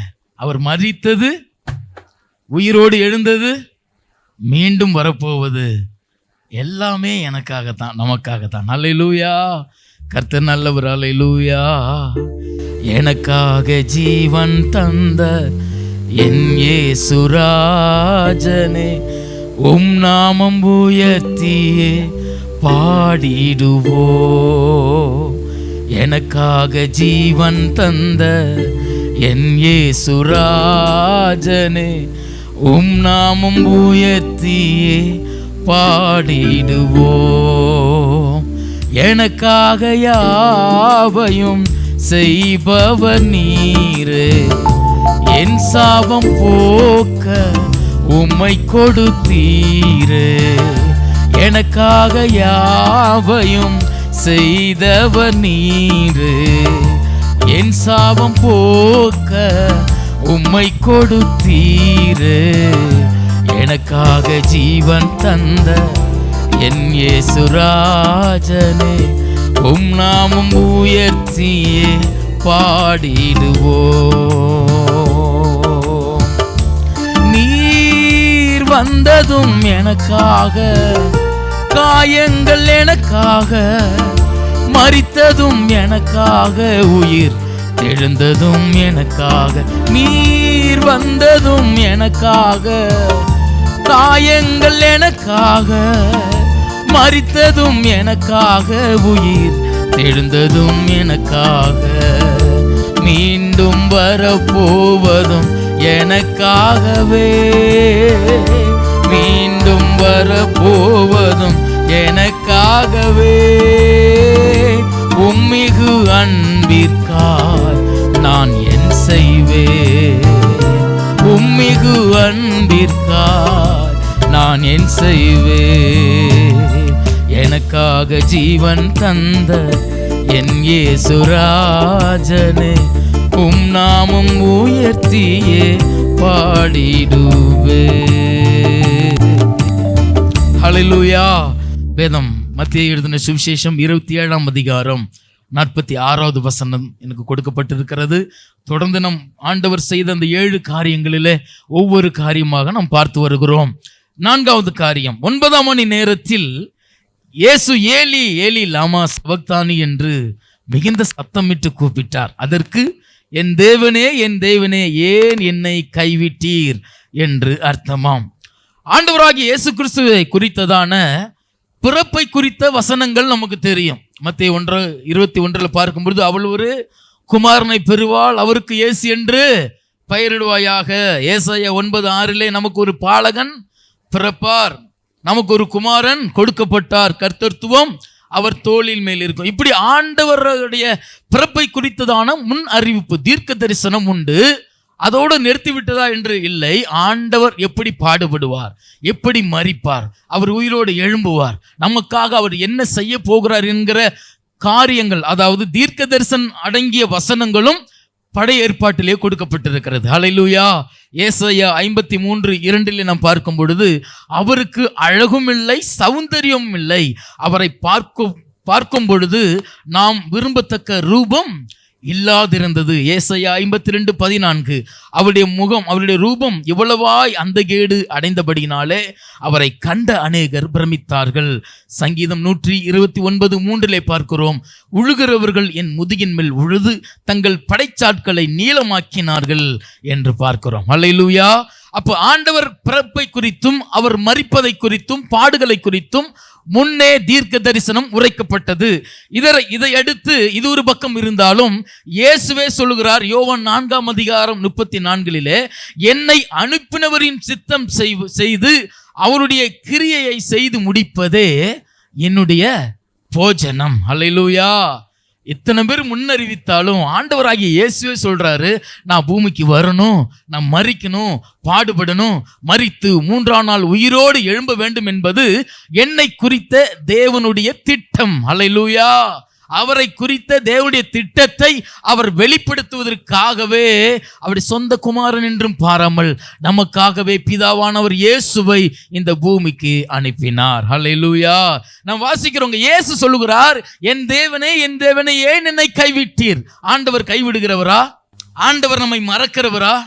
ஆண்டவர் நம்ம ஜீவன் போகும்படி தண்டிக்கிறவரா? இல்லை. அப்புறம் ஏன் இந்த வார்த்தைகளை இயேசு உபயோகப்படுத்துகிறார்? வசனம் பார்க்கிறோம், என்ன நோக்கி கூப்பிடு என்று ஆண்டவர் சொல்லி இருக்கிறார்.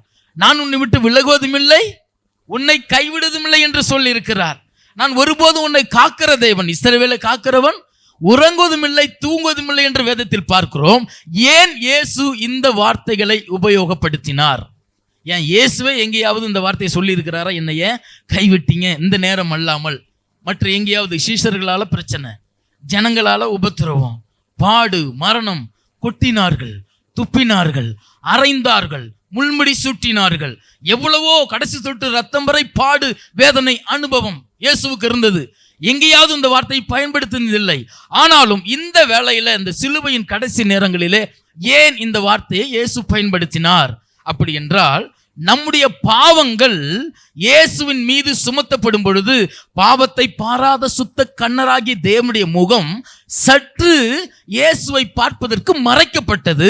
பிதாவின் உறவு துண்டிக்கப்பட்ட அந்த வேளையிலே இயேசு சொல்லுகிறார், ஏலி ஏலி லாமா சபக்தானி. இயேசு, என் தேவனே ஏன் என்னை கைவிட்டீர்? உபத்திரப்படுகிற நேரத்தில் அல்ல, வியாகுலப்படுகிற நேரத்தில் அல்ல, ஜனங்களால துன்படுத்தப்பட்ட நேரத்தில் ஒரு வாழ்க்கை எனக்கு அமைகிறதே என்று புலம்புகிற நேரத்தில் இயேசு இந்த வார்த்தை சொல்லவில்லை. பிதாவின் முகம் இயேசுவுக்கு மறைக்கப்பட்டது. ஏன்? பிதா பாவத்தை பாராத சுத்த கண்ணர், பரிசுத்தம் இல்லாமல் தேவனை ஒருவனும் தரிசிக்க முடியாது. அப்ப உலகத்தினுடைய அத்தனை ஜனங்களுடைய பாவங்கள் இயேசு மேல் சுமத்தப்படும் பொழுது அவர் பாவம் செய்து தண்டனை அனுபவித்தரல்ல, அவர் நமக்காக பாவமானார். சில போலீஸ் ஸ்டேஷன்லாம் போனீங்கன்னா, என் பிள்ளை தப்பு செஞ்சான் தெரியும், அவனுக்கு கொஞ்சம் விட்டுருங்க, அவனுக்கு வேண்டிய தண்டனை என்ன பண்றேன் நான் ஏற்றுக்கொள்கிறேன். அப்ப ஆண்டவராக இயேசு கிறிஸ்து நம்முடைய ஒட்டுமொத்த ஜனங்களுடைய பாவத்தை தன்மேல் சுமந்து கொண்டதால் அந்த நேரத்தில் பிதாவின் முகம் இயேசுவுக்கு மறைக்கப்பட்டது. அந்த துண்டித்ததுனால தான் பிதா என்னை விட்டு மறைஞ்சிட்டாரு, அந்த உறவு எனக்கு இல்லையே, அந்த பிரசன்னம் என்கிட்ட இல்லையே, அவரோட உறவு இருந்த அந்த நிலை எனக்கு இல்லையே என்று வருத்தத்தோடு சொல்லுகிற அந்த வார்த்தை தான், என் தேவனே ஏன் என்னை கைவிட்டீர் என்று அவர் சொல்லுகிறார். 2 கொரிந்தியர் 5ஆம் அதிகாரம் 21ஆம் வசனத்தில் நாம் பார்க்கும் பொழுது அங்க வசனம் சொல்லுகிறது, நாம் அவருக்குள் தேவனுடைய நீதியா இருக்கும்படி பாவம் அறியாத அவரை நமக்காக பாவமாக்கினார். அல்லேலூயா. நம் தண்டனையை அவர் ஏற்றுக்கொள்ளும் பொழுது அவர் அப்படிப்பட்ட ஒரு தண்டனைக்குள்ளானார். அல்லேலூயா. ஆண்டவர் நம்ம மேல் வைத்த அன்பு பெரியது. அல்லேலூயா. ஏசாயாவில் 59:2 பார்க்கிறோம், ஏன் தேவனுடைய கண்கள் குறுகி போயிட்டா, கை குறுகி போயிட்டா? ஏன் தேவனால நம்மை பார்க்க முடியவில்லை? பாவங்கள் மதில் போல் இருக்கிறதுனால தேவனை நாம் பார்க்க முடியவில்லை, அவரால் வருகிற ஆசீர்வாதங்களையும் பெற முடியவில்லை. அப்ப பாவத்தை பாராத சுத்த கண்ணர் அவர். ஆமென். இந்த மணித்துளிகளிலே இயேசு இப்படியாக சொன்னாரை ஒழிய மற்றபடி வியாகுல வேதனையில இந்த வார்த்தை இயேசு பயன்படுத்தவில்லை. நாம் மிருகங்கள், ஊரும் பிராணிகள்லாம் நிறைய பார்த்துருக்கிறோம். அதுல தவளை பார்த்தீங்கன்னா அது நீரிலையும் வாழும், நிலத்திலையும் வாழும். அதே போலதான் நாம பாவத்தோடு சர்ச்சை கூட வராம ஜாலியா சுத்துவோம், வேதத்தை படிக்காம என்னென்னமோ செய்வோம், ஆண்டவர் உறவுல ஜெபிக்காம பல விஷயங்களை செய்வோம். ஆனா இந்த மீன் இருக்கு பார்த்தீங்களா, நீர்ல மட்டும்தான் வாழும். இயேசு அப்படிதான். இயேசு பிதாவோடு உறவுல இல்லைன்னா அது அவருக்கு எவ்வளவு வியாகுலம். நம்ம நினைப்போம் சிலுவையில கடைசி சுட்டு ரத்த வரை வேதனைய, கடைசியில ஒரு தாகத்தை தீர்க்கிறது கூட நல்ல ஒரு நீர் இல்லை, அது கூட இயேசுவுக்கு பெருசா தெரியல. பிதாவோடு என்ற உறவு துண்டிக்கப்பட்டதே அது அவரால் தாங்க முடியவில்லை. இயேசு பாவத்தில் வாழுகிறவர் அல்ல. அல்லேலூயா. அவர் பாவியை ரட்சிக்க வந்தவர். ஆமென். அப்போ ஒரு தவளை போல நீங்களும் நானும் இங்கே இருப்போம், அங்கே இருப்போம். ஆலயத்துக்கு வந்துட்டா ஒரு மாதிரி இருப்போம், வாசலை தாண்டிட்டா கேட்ட செய்தி எல்லாம் மறந்துடும். இப்படி ஒரு தவளை போல நீரிலும் நிலத்திலும் வாடுகிறவர்கள் நாம். ஆனா ஒரு மீனால தண்ணீரை தவிர வெறுமனையா ஒரு நிலத்துல என்ன பண்ண முடியாது, அதால உயிரோடு இருக்க முடியாது. இயேசும் அப்படித்தான். அவர் நீதியை விரும்புகிறவர். வேதத்தில் பார்க்கிறோம், அவர் நன்மை செய்கிறவராய் சுற்றி திரிந்த ஒரு தெய்வம். அல்லேலூயா. அப்ப அந்த இயேசுவை நேசிக்கிற நீங்களும் நானும் அவர் பிதாவோடு எவ்வளவாய் நெருங்கி இருந்தாரோ அந்த நெருக்கம் இன்றைக்கு சபையாகிய நமக்கு வேண்டும் என்று ஆண்டவர் இந்த பகல் வேளையிலே பேசிக் கொண்டிருக்கிறார். அல்லேலூயா, ஹல்லேலூயா. பிதாவோடு உள்ள நெருக்கம் நான் சொல்லுகிறார் இயேசு, நான் அவரோடு ஒன்றாய் இருக்கிறேன், என்னை கண்டவன் பிதாவை காண்கிறான். இப்படி இயேசு பிதாவை ஒரு நிமிடம் கூட, ஒரு வித்தின் செகண்ட் கூட விட்டு பிரிந்ததே இல்லை. அல்லேலூயா. அவ்வளவு நேசிக்கிற ஒரு தகப்பன். ஆமென். அவ்வளவு நேசிக்கிற பிதாவினிடத்தில் அவர் அன்பு வைக்கிறவர். அவருடைய கிரியையை செய்து முடிப்பதே என்னுடைய போஜனம் என்கிறார். அவர் என்னை குறித்து வைத்திருக்கிற திட்டத்தை நிறைவேற்றுவதே என்னுடைய சித்தம், என்னுடைய விருப்பம் என்று இயேசு சொல்லுகிறார். அல்லேலூயா. ஒரு முறை என்ன நான் அப்படிலாம் பாடுபட போறேன், இப்படிலாம் மறிக்க போறேன்னு சொன்ன உடனே பேதுரு கொஞ்சம் அதிகமா பேசுகிறவர், முந்தி பேசுகிற ஒரு நபர் கடிந்து கொண்டான் என்று பார்க்கிறோம். இயேசுவை நீங்க இப்படி எல்லாம் சொல்லலாமா? உங்களை நம்பி எவ்வளவு பேர் இருக்கிறாங்க, அற்புதம் நடக்குது, நீங்க இப்படி மறிக்க போறீங்க, பாடுபட போறீங்க, எங்களை விட்டு போயிடுவீங்களா, அப்படி சொல்றீங்களே. உடனே இயேசு என்ன தெரியுமா சொன்னாரு? என்ன சொல்லியிருப்பாருன்னு நினைக்கிறீங்க? என் மேல ரொம்ப அன்பா இருக்கிற பேதுரு அப்படி சொல்லியிருப்பாரா? என்ன சொன்னாரு? அப்பாலே போ சாத்தானேன்ட்டார். ஒரு முறை என்னை யார் என்று சொல்லுகிறீர்கள்? எல்லாம் ஒண்ணு சொல்றாங்க. பேதுரு சொல்றாரு, நீ ஜீவனுள்ள தேவனுடைய குமாரன், பாராட்டுறாரு. ஆனா தேவனுடைய சித்தத்துக்கு தடையா இருந்தா அது ஒரு நாள் இயேசு ஏற்றுக்கோ. இது நம்மள என்ன சொல்லியிருப்போம்? என் மேல இவ்வளவு அன்பு வச்சிருக்கிற, அதனால என் பிளானை நான் மாத்திக்கணும்னு இருப்போம். ஆனா இயேசு எவ்வளவு உபத்திரவங்கள் பாடு வந்தாலும் தன்னை அனுப்பின பிதாவின் நோக்கத்தை செய்து முடிப்பதற்காக முற்றிலுமாய் தன்னை ஒப்பு கொடுத்தவர். அல்லேலூயா. இப்படி இயேசு தன்னை தாழ்த்தியதுனால பிதா சும்மா விட்டாரா? இல்ல, எல்லாவற்றுக்கும் மேலாக இயேசுவை அவர் உயர்த்தினார் என்று பார்க்கிறோம். அல்லேலூயா. அவரை எல்லாமல் ஒருவனும் பரலோக ராஜ்யத்திற்கு வர முடியாது. ஆமென். திறவுகோல் அவர்கிட்ட இருக்குது, பூட்டு சாவி அவர்கிட்ட இருக்குது. அவர் மன்னிக்கலைன்னா மன்னிப்பே இல்ல, அவர் இறங்கலைன்னா இரக்கமே கிடையாது. ஹல்லேலூயா. அப்படி நம்மளை மன்னிச்சு பலப்படுத்தி இதுவரை சபையில் வைத்திருக்கிறார் என்றால், நீங்களும் நானும் நம்மை உருவாக்கின, நம்மை படைத்த, விலையேறப்பெற்ற ரட்சிப்பை தந்த, விலையேறப்பெற்ற அபிஷேகத்தை தந்து மன்னிப்பை குடித்து வைத்ததின் நோக்கம் பிதாவோடு நீங்களும் நானும் ஐக்கியம் கொள்ள வேண்டும் என்பதற்காக. அல்லேலூயா.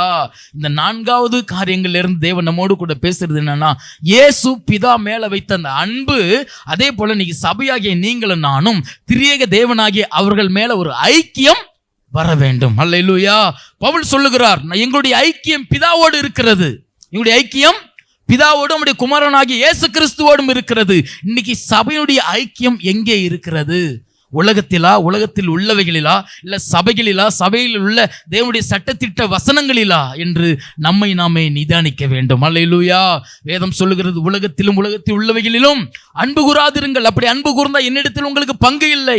நீங்களும் நானும் சபைக்கு வந்ததின் நோக்கம் நம்முடைய விருப்பத்தை நிறைவேற்றல்ல, நம்மை அபிஷேகித்து ரட்சித்த தேவனுடைய சித்தத்தை நிறைவேற்றுவதற்காக. அல்லேலூயா, ஹல்லேலூயா.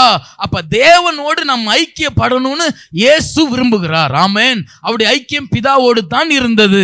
எவ்வளவோ காரியங்கள் வந்தது, ஆனாலும் இயேசு சற்று கூட அதன் மேல தன்னுடைய ஆசை பாசத்தை வைக்கவில்லை. ஒரு முறை அவங்க அம்மாவே பேசினாலும் தேவ திட்டத்துக்கு விரோதமாய் பேச இடம் கொடுக்கவில்லை. அப்ப முழுக்க முழுக்க இயேசு செய்தது எல்லாமே பிதாவுடைய விருப்பத்தை செய்வதற்காக. ஹல்லேலூயா.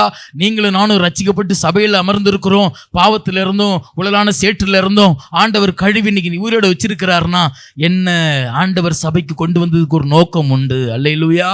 அந்த நோக்கத்தை நீங்களும் நானும் நிறைவேற்றணும். ஆமென். இயேசுவை போல தேவனோடு ஐக்கியப்பட என்னுடைய திட்டத்தை நான் கண்டுபிடிக்க முடியும். அல்லேலூயா.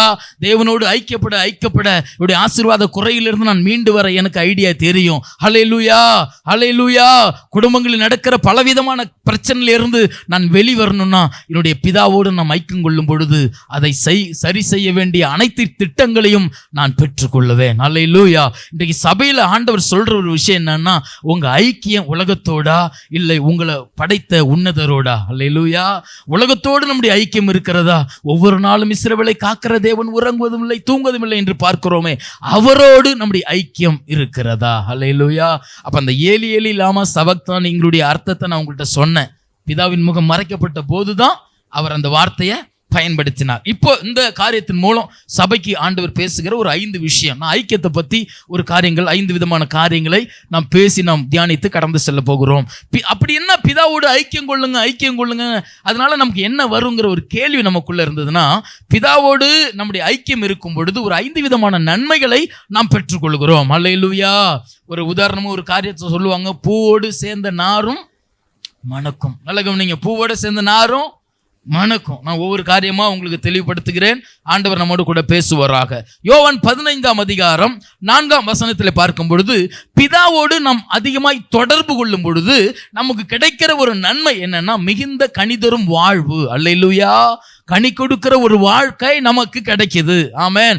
ஆண்டவர் சொல்றார், என்னில் நிலைத்திருங்கள், நானும் உங்களில் நிலைத்திருப்பேன். கொடியானது திராட்சை செடியில் நிலைத்திராவிட்டால் அது தானாய் கனி கொடுக்க மாட்டாது போல நீங்களும் என்னிலே நிலைத்திராவிட்டால் கனி கொடுக்க மாட்டீர்கள். அல்லேலூயா. அப்ப தேவனோடு நாம் அடிக்கடி தொடர்பு கொள்ளும் பொழுது நீங்களும் நானும் கனி தருகிற ஒரு வாழ்க்கை நமக்கு கிடைக்கிறது. அல்லேலூயா.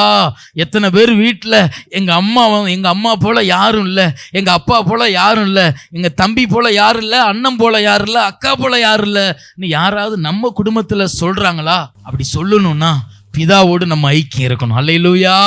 ஏன்னா ஆண்டவர் சொல்றாரு, ஒருவரை ஒருவர் பாடுகிறதுனாலே அவங்க பெர்ஃபெக்ட்னு சொல்லலாம், நல்ல வர்ஷிப் பண்றதுனால பெர்ஃபெக்ட்னு சொல்லலாம், நல்ல மெசேஜ் சூப்பரா பேசுறாங்க, வெளிப்படுத்தல இருந்து ஆதியாகமம் வரலையும் அப்படியே சூப்பரா சொல்றாங்கிறதுனால அவங்க பெர்ஃபெக்ட்னு சொல்லலாம்னு பைபிள்ல இல்ல. ஒருவரை ஒருவர் கனிகளாலே அறிய முடியும். மரமானது கனியினாலே அறியப்படும். அப்ப நீங்களும் நானும் கனி கொடுக்கிறவங்களாக நம்ம குடும்பத்தார் பேசணும்னா நம்ம ஐக்கியம் பிதாவோடு இருக்கணும். அல்லேலூயா.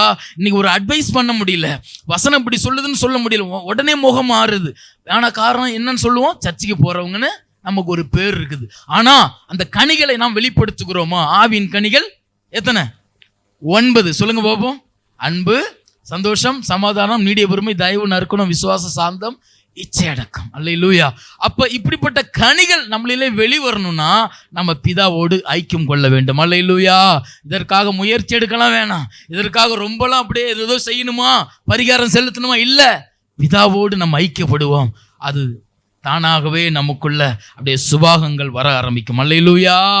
ஹல்லேலூயா. அப்படிப்பட்ட ஒரு வாழ்க்கை நமக்கு வர வேண்டும் என்று தேவன் விரும்புகிறார். ஹல்லேலூயா.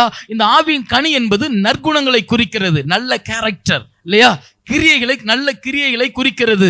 மத்திய 5ஆம் வசனத்தில் நம்ம 5ஆம் அதிகாரத்தில் பார்க்கும் பொழுது, உங்கள் நற்கிரியைகளை கண்டு புறஜாதிகள் யாரை மகிமைப்படுத்துவார்கள்? தேவனை மகிமைப்படுத்துவார்கள். நம் நிமித்தம் புறஜாதிகள் ஆண்டவரை துதித்திருக்கிறார்களா? அவர்கள் தேடுகிற இயேசு பெரியவர்னு நம்ம கேரக்டர்ல தெரியுதா? இந்த குணாதிசயங்கள்ல சொல்றாங்களா? இதுவரையும் சொல்ல, இனிமே சொல்லணும்னா நம்ம ஆண்டவரோடு நெருங்கி பழக வேண்டும். அல்லேலூயா. அவரோடு நெருங்க ஜபத்துல நெருங்கலாம், வேத வாசிப்புல நெருங்கலாம். சபையில கூடுகிற ஒவ்வொரு ஆராதனை எதுக்கு? சபை கூட்டங்கள் தேவனோடு நம் ஐக்கியப்பட வைக்கிறதுக்காக. அல்லேலூயா. பிதாவோடு ஒப்புரவாக்குறதுக்கு தான் சபையில அத்தனை ஊழியங்கள் நடக்கிறது, அத்தனை கூட்டங்கள் நடக்கிறது. அல்லேலூயா. அப்ப நம்முடைய ஐக்கியம் பிதாவோடு இருந்தா சொல்லுவாங்க, இதுவரையிலும் ஒரு வித்தியாசமா இருப்ப, எதுக்கெடுத்தாலும் கோவப்படுவ, மன்னியாமை உன்ட்ட இருக்காது, ஒரு மாதிரி இருப்ப, சர்ச்சைக்கு போனதுலேருந்து எப்படி நீ மாறின? அல்லேலூயா. இது நிறைய பேர் சொல்றாங்கன்னா ஏன் தெரியுமா? பிதாவோடு நம்ம ஐக்கியப்படுறதுனால நம்முடைய குணங்களை அவர் மாற்றுகிறார். அல்லேலூயா. ஹல்லேலூயா. இரண்டாவது, பிதாவோடு நான் ஐக்கியப்படுறதுனால எனக்கு வருகிற நன்மை அல்லது ஆசீர்வாதம் என்னன்னா, தேவனுடைய விருப்பம் என்னிலே நிறைவேறும். அல்லேலூயா. ஹல்லேலூயா. அவர் என்னை குறித்த நோக்கங்கள், சித்தத்தை நான் புரிந்து கொண்டு அதில் செயல்பட ஆரம்பிப்பேன். ஒரு நபரோடு என்னுடைய பழக்கம் இல்லைன்னா ஒரு காரியத்தை நான் எப்படி செய்யணுங்கிற ஒரு பிளான் எனக்கு வராது. ஒரு காரியங்களை நான் செய்ய வேண்டும் என்றால் அதை செய்து ஒரு நபருடைய ஆலோசனை எனக்கு தேவை. அப்ப அத்தனை ஆலோசனைகளை பெறுவதற்கு உங்களை என்னை இந்த பூமியில வச்ச பிதாவோடு என்னுடைய உறவு இருக்கும் பொழுது நான் அவரை போலவே வாழ்வேன், அவரை போலவே பேசுவேன், அவரை போலவே அவர் கைட்டு செய்யற எல்லாம் பெஸ்ட் தான். ஆமென். அதே போல நானும் எதை செஞ்சாலும் அது வாய்க்கும். ஹல்லேலூயா. அப்ப தேவன் நம்மளை குறித்ததுக்கு ஒரு நோக்கம் உண்டு.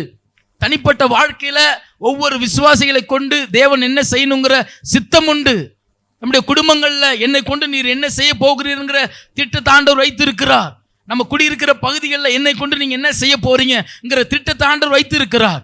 இத்தனை திட்டங்களை நாம் பெற்றுக்கொள்ள வேண்டும் என்றால் என்னுடைய தனிப்பட்ட வாழ்க்கையில, என்னுடைய குடும்பங்கள்ல, என்னுடைய சமுதாயத்துல, என்னுடைய சொந்த பந்தங்கள்ல நான் விசேஷமானவனாய் காணப்பட உம்முடைய உறவு எனக்கு தேவை. அல்லேலூயா.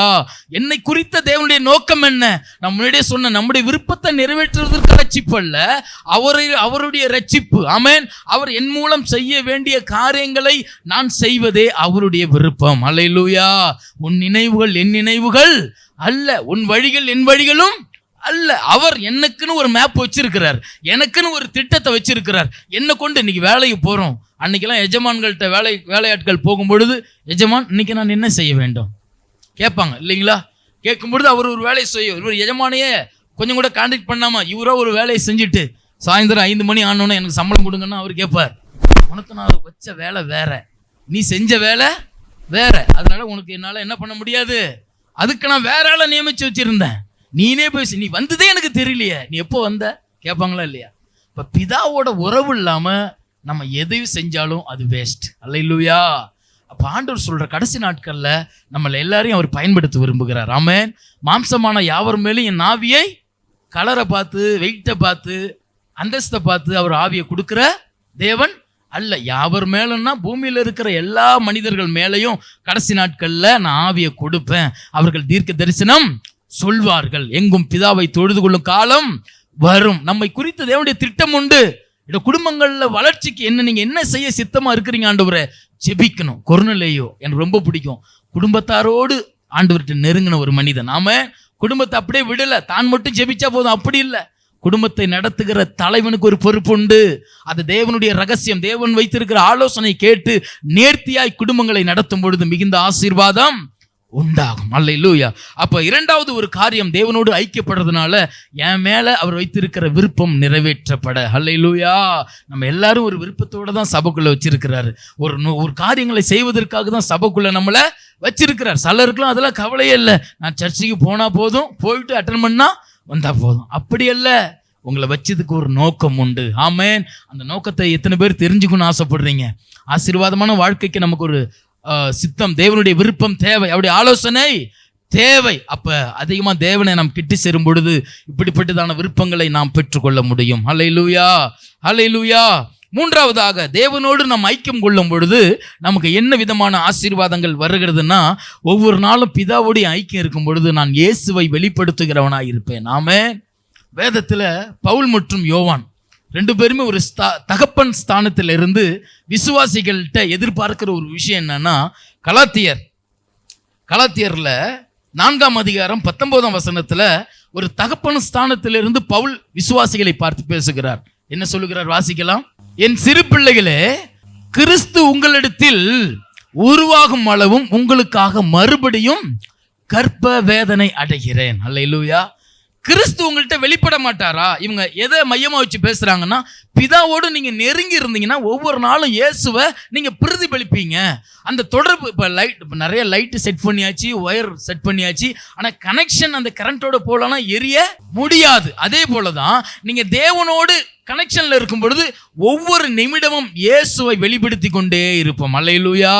நம்ம நடக்கையில, பேச்சில, எல்லாவற்றிலையும் இயேசு வெளிக்கொண்டு வந்துகிட்டே இருப்பார். நம்மளை பார்க்குறவங்கலாம் இயேசு போலவே நீங்கள் இருக்கிறீங்க, இயேசு சர்ச்சுக்கு போய் நீங்கள் இப்படி மாறிட்டீங்களே, இப்படிலாம் சொன்னாங்கன்னா வச்சிங்களேன், எழுப்புதல் தான். ஹல்லேலூயா.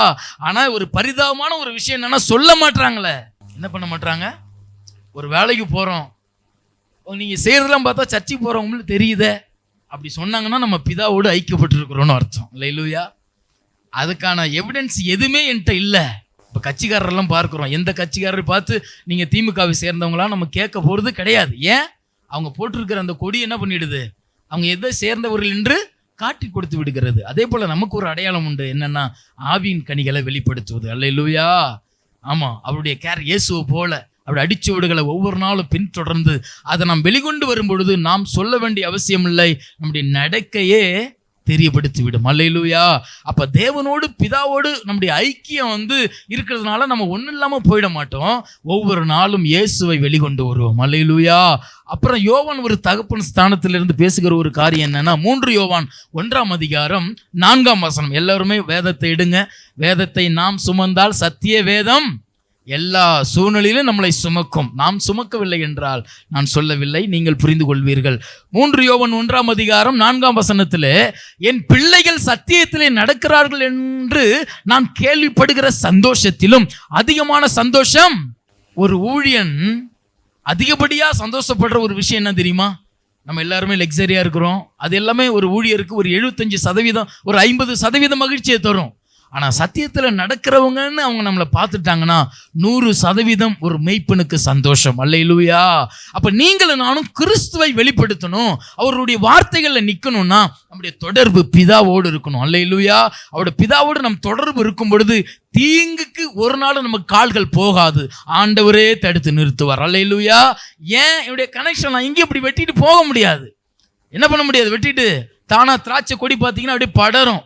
நம்ம தான் பறந்துட்டோம், நமக்கு ஏன் கொடி அப்படியே கட் பண்ணிட்டு போனால் 1 ஹவர் இல்லைன்னா 1.5 ஹவரில் என்ன ஆகிடும், அவ்வளோதான், முடிஞ்சிட்டு. இன்னைக்கு நிறைய பேர் அப்படி எப்படி என்னன்னா, நான் தான் வளர்ந்துட்டேன், இதுக்கப்புறம் ஆண்டவர் ஜெபம் இல்லை, எனக்கு ஒரு வேலை கிடைச்சிட்டு அந்த வேலையில் நான் இன்வால்வ் விரும்புகிறேன், அந்த வேலையில் முழு எஃபர்ட் எடுக்க நான் விரும்புகிறேன், அந்த வேலை என்னை காப்பாற்றுன்னு சொல்லி கொடுத்த ஆண்டவர் எல்லாத்தையும் அப்படி துண்டிச்சிட்டு தனியாக போகிறதுனால தான் ஏவாளை போல இருக்க வேண்டிய இடத்த விட்டு ஏவாளை இப்படி விசிட் பண்ணாங்க இல்லையா? யாரெல்லாம் தேவ சமூகத்தை விட்டு அப்படி விசிட் பண்ணாங்களோ எல்லாருமே விழுந்து இருக்கிறாங்க. வேதம் இதுக்கு சாட்சி. அல்லேலூயா. நீங்க எந்த உயரத்துக்கு போனாலும் பிதாவோடு இருக்கிற அந்த கனெக்ஷன் ஒரு நாளும் துண்டிக்கப்படலைன்னா நம்ம வேலையில ஒரு மேன்மையை ஆண்டவர் தருவார். அல்லேலூயா. மறைந்த தாமஸ் ராஜ் அவர்கள் சொல்லுவார்கள், 10,000 சம்பளத்துக்கே நீ ஆண்டவருடைய ஆலயத்தை விட்டா உனக்கு இன்னும் ப்ரமோஷன்லாம் வந்துட்டுனா இயேசுனே உன் வாயில என்ன பண்ணாது, வராது. அவர் சொல்றார். நிறைய பேருக்கு ஏன் சம்பள உயர்வு வரல? 10,000 சம்பளத்துக்கே நீ ஆலயம் வேணாம், ஆண்டவருடைய சமூகம் வேணான்னு ஓடுற. உனக்கு இன்னும் ப்ரொமோஷன் ஆயிட்டுனா இயேசுங்கிற வார்த்தை வாயில என்ன பண்ணாது, வராது. அல்லேலூயா. இது கடைசி நாட்கள்ல நீங்களும் நானும் நின்று கொண்டிருக்கிறோம். பிதா நம்மை கொண்டு இந்த பூமியில செய்ய வேண்டிய ஆசீர்வாதமான காரியங்கள், எழுப்புதலுக்குரிய காரியங்கள் அநேகமாய் இருக்கிறது. அல்லேலூயா. இந்த வார்த்தைக்கு நாம் செவி கொடுக்கும் பொழுது இந்த வாழ்க்கையில மிகப்பெரிய ஆசீர்வாதங்களை நாம் காண்போம். அப்ப இயேசுவை வெளிக்கொண்டுகிற ஒரு அனுபவம் நமக்கு எதனால் கிடைக்கிறதுனா பிதாவோடு நாம் வைத்திருக்கிற ஒரு ஐக்கியத்தினால் வருகிறது. எத்தனை பேர் சொல்லி இருக்கிறீங்க இந்த காலை 6 மணிக்கு நம்ம ஜெபிக்கிற ஜெபம் எப்படி அந்த நாள் எல்லாம் சூப்பரா இருக்குது? எப்படி வருது அது? பிதாவோடு நம் இணைகிறதுனால நம் சிந்தை அவர் மாற்றுகிறார், கடின இருதயங்களை அவர் மாற்றுகிறார். சிலர் நானே பார்த்துக்கிறேன், என்னது பார்த்துக்கிறேன், கடைசியில் நீதிமொழிகள் சொல்லுகிற, ஐயோ போதகரின் சொல்லை நான் கேளாமலும் கொஞ்சம் குறைய எல்லா தீமைக்கும் உள்ளானேனே என்று முறையிடுவாய். இது ஏன்? பிதாவுடைய உறவு எனக்கு வேணான்னு சொல்லி தனியாக போகிறதுனால தான். ஆண்டவர் நம்மை நேசிக்கிறார். நேசித்து சொல்லுகிற ஒரு விஷயம் என்னன்னா, என்னோடு நீங்கள் நெருங்குங்க, அப்பொழுது உங்களுடைய வாழ்க்கைக்கு தேவையான அத்தனை காரியங்களை நான் சொல்லுவேன். சங்கீதம் 32:8 பார்க்கிறோம், நான் உனக்கு போதித்து நீ நடக்க வேண்டிய வழியை உனக்கு காட்டுவேன், உன்மேல் கண்ணை வைத்து உனக்கு ஆலோசனை சொல்லுவேன், உனக்கு ஆலோசனை சொல்லுவேன். ஒவ்வொரு நாளும் நம்ம பேசணும்னு அவர் விரும்புகிறார். ஒவ்வொரு நாளும் என்னோடு கூட தொடர்பு இருக்கணும் தேவன் விரும்புகிறார். உலகத்தில் இருக்கிற அன்பை நேசிக்கிற இந்த வாலிபரெல்லாம் பாருங்க, எது சொன்னாலும் அவங்க கண்ணுக்கு என்ன பண்ணாது, தெரியாது. ஏன்? அளவு கடந்த அன்பு. செருப்பு கூட போடாம வெயில்ல நடந்து ஓடிக்கிட்டே இருப்பான். அப்பா அம்மா பேசுகிற அட்வைஸ் எதுவுமே தெரியாது. ஒரு நாள் விழுந்துட்டு தான் யோசிப்பான், ஐயோ இதெல்லாம் நான் விட்டுட்டேனே என்று. அல்லேலூயா. அப்போ உலகத்தில் ஒரு மனிதன் காட்டுகிற அன்பை எப்படி இருக்கும்னா, உங்களுக்காகவும் எனக்காகவும் பூமியில வந்து உங்களுடைய பாடுகளை, நம்முடைய மரணத்தின் பாடுகளை தண்டனை ஏற்று நமக்காக மரித்து உயிரோடு எழுந்தார் என்றால் அவருடைய அன்பு இதை காட்டிலும் பெரியது. அல்லேலூயா. இந்த அன்புக்கு ஈடாக நீங்களும் நானும் என்ன செய்ய போகிறோம்? அப்படி என்றால் இயேசு பிதா மேல் வைத்த அந்த ஐக்கியம் நம்மளிலே வர வேண்டும் என்று தேவன் விரும்புகிறார். 4வது, பிதாவோடு என்னுடைய ஐக்கியம் இருக்கும் பொழுது என்ன காரியங்கள் நடக்கிறது என்றால், எப்படிப்பட்ட ஆசீர்வாதம் நமக்கு வருகிறதுனா, இது ரொம்ப மேன்மையான ஒரு காரியம். யோவான் 14:23 பார்க்கும் பொழுது அந்த வசனத்தை நாம் வாசிக்கலாம். யோவான் 14:23. இயேசு அவனுக்கு பிரதியுத்தரமாக, ஒருவன் என்னில் அன்பாய் இருந்தால் அவன் என் வசனத்தை கைக்கொள்ளுவான், அவனில் என் பிதா அன்பாய் இருப்பார், நாங்கள் அவனிடத்தில் வந்து அவனோடே வாசம் பண்ணுவோம். பிதாவோட என்னுடைய ஐக்கியம் இருக்கிறதுனால எனக்கு என்ன ஆசீர்வாதம்னா, அவர் என்னிட்ட தங்குவாராம். அல்லேலூயா. இது எவ்வளவு பெரிய மேன்மை. ஒரு கடவுள் வானத்தையும் பூமி படைத்த தெய்வம். நல்லா கவனிங்க வசனத்தை. சத்தியத்தை அறிவீர்கள், சத்தியம் நம்மை விடுதலையாக்கும். நல்ல கவனிங்க சத்திய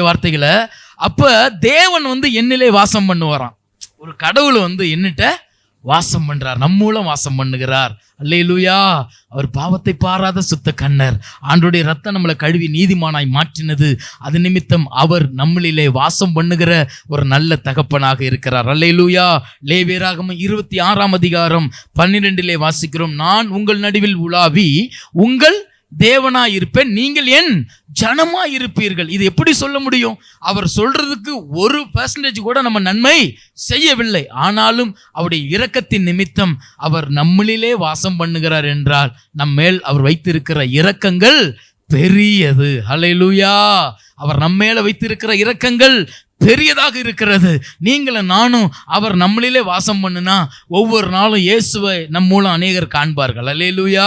ஒரு ஆஃபீஸில் வேலை செய்கிறோம், நீங்கள் வந்ததுலேருந்து ஒரு சேஞ்சு நாங்கள் பார்க்குறோம். ஒரு ஸ்கூலில் வேலை பார்க்குறோம், நீங்கள் வந்ததுலேருந்து ஒரு சேஞ்சு நாங்கள் பார்க்குறோம். நீங்கள் எப்படி இப்படி மாறுனீங்க? அப்போ நம்ம சொல்லலாம், இயேசு தான் என்னை மாற்றினார். அல்லேலூயா. அசால்ட்டாக ஒரு காஸ்பல் போயிடுது ஒருத்தவங்களுக்குள்ள.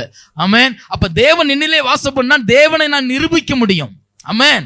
நீங்க ஜெபம் பண்ணா அற்புதம். நீங்க வந்து ஒரு ஜெபம் பண்ணிட்டு போங்க, நீங்க இங்க வந்து இந்த காரியத்துல செய்யுங்க, நீங்க வந்ததுலேருந்து எங்க குடும்பத்துல ஆசீர்வாதம், இப்படி நிறைய பேர் நம்மளை பார்த்து சொல்லுவாங்க. அல்லேலூயா. அதற்கு நம்முடைய ஐக்கியம் பிதாவோடு இருக்க வேண்டும். ஆமென். ஒரு எலியா தேவனை வெளிப்படுத்தினார். ஒரு மோசே, யோசுவா, யோசேப்பு, தானியேல், இவர்கள் எல்லாரும் அவர்களுக்குள்ளே இருக்கிற தேவனை அநேகர் வெளிப்படுத்தினார்கள். அல்லேலூயா. தானியேலின் தேவனே நம்முடைய தேவன் என்று ஒரு ராஜா சொன்னார். காரணம், பிதாவோடு தொடர்பு. பிதாவோடு தொடர்பு இருந்தா எந்த சட்டத்திட்டமும் ஜெபிக்காம தடை பண்ண என்ன பண்ண முடியாது, இருக்க முடியாது. சட்டம் போட்டாலும் அதுவும் தானியேல் பலகனி வழி என்ன பண்ணாரு, திறந்து வைத்து தைரியமா ஜெபம் பண்றார். காரணம், பிதாவோடு அவர் வைத்த அந்த ஐக்கியம் ஒரு நாளும் எந்த சட்டத்திட்டம் வந்தாலும் அதற்கு தன்னை ஒப்பு கொடுக்கவே இல்லை தானியேல். அல்லேலூயா. ஆண்டவர் சொன்னார், என்னை விசுவாசிக்கிறவன் தான் செய்ததையும் செய்வான், அதை விட பெரிய காரியங்களையும் செய்வான். அற்புத அடையாளம் நம்ம எல்லாருமே செய்யலாம். ஆண்டவர் சொன்னார், விசுவாசிக்கிறவர்கள் நடக்கும் அடையாளங்கள் ஆவன. ஊழியர் மாத்திரம் இல்ல, நீங்க ஜெபம் பண்ணாலே அற்புதம் நடக்கும். காரணம், அவர் சொல்றார், என்னோடு கூட இருங்க, அப்பொழுது மிகுந்த கனிகளை தருவீங்க, உங்களை நான் வாசம் பண்ணுவேன், நான் செஞ்ச அற்புதங்கள் எல்லாம் நீங்களும் செய்வீர்கள். அல்லேலூயா. எத்தனை மிஷனரிமார்கள் தேவனுக்காக எழுப்பினவர்கள் போஸ்ட்மார்ட்டம் பண்ணப்பட்ட ஒரு பாடியை உயிரோடு என்ன பண்ணியிருக்கிறாங்க, எழுப்பி இருக்கிறாங்க. அந்த அம்மா ரட்சிக்கப்பட்டவங்களாம்.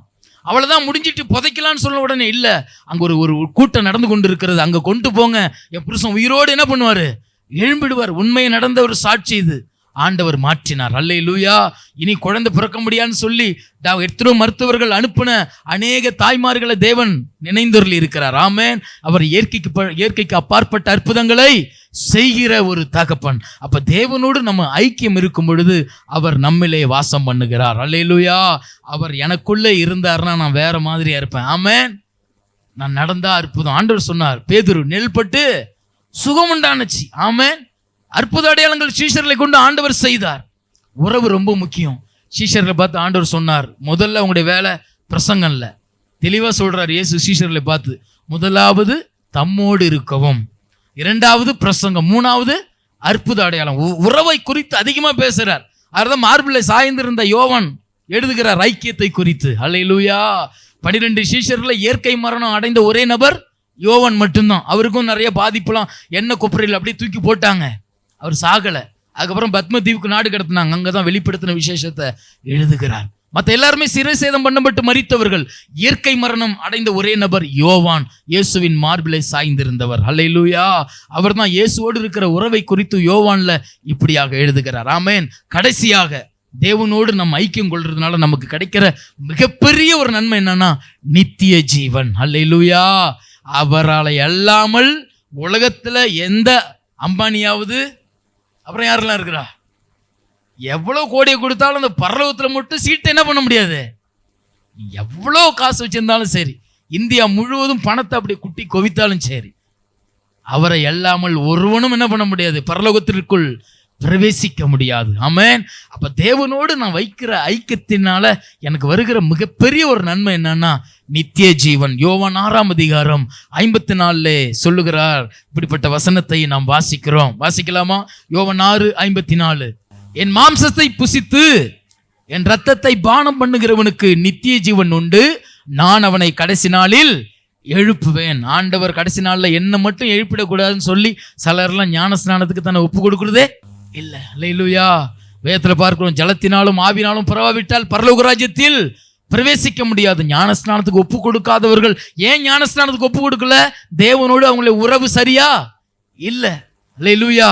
தேவனோடு ஒப்புரவாவோம், அவரோடு ஐக்கியப்படுவோம்.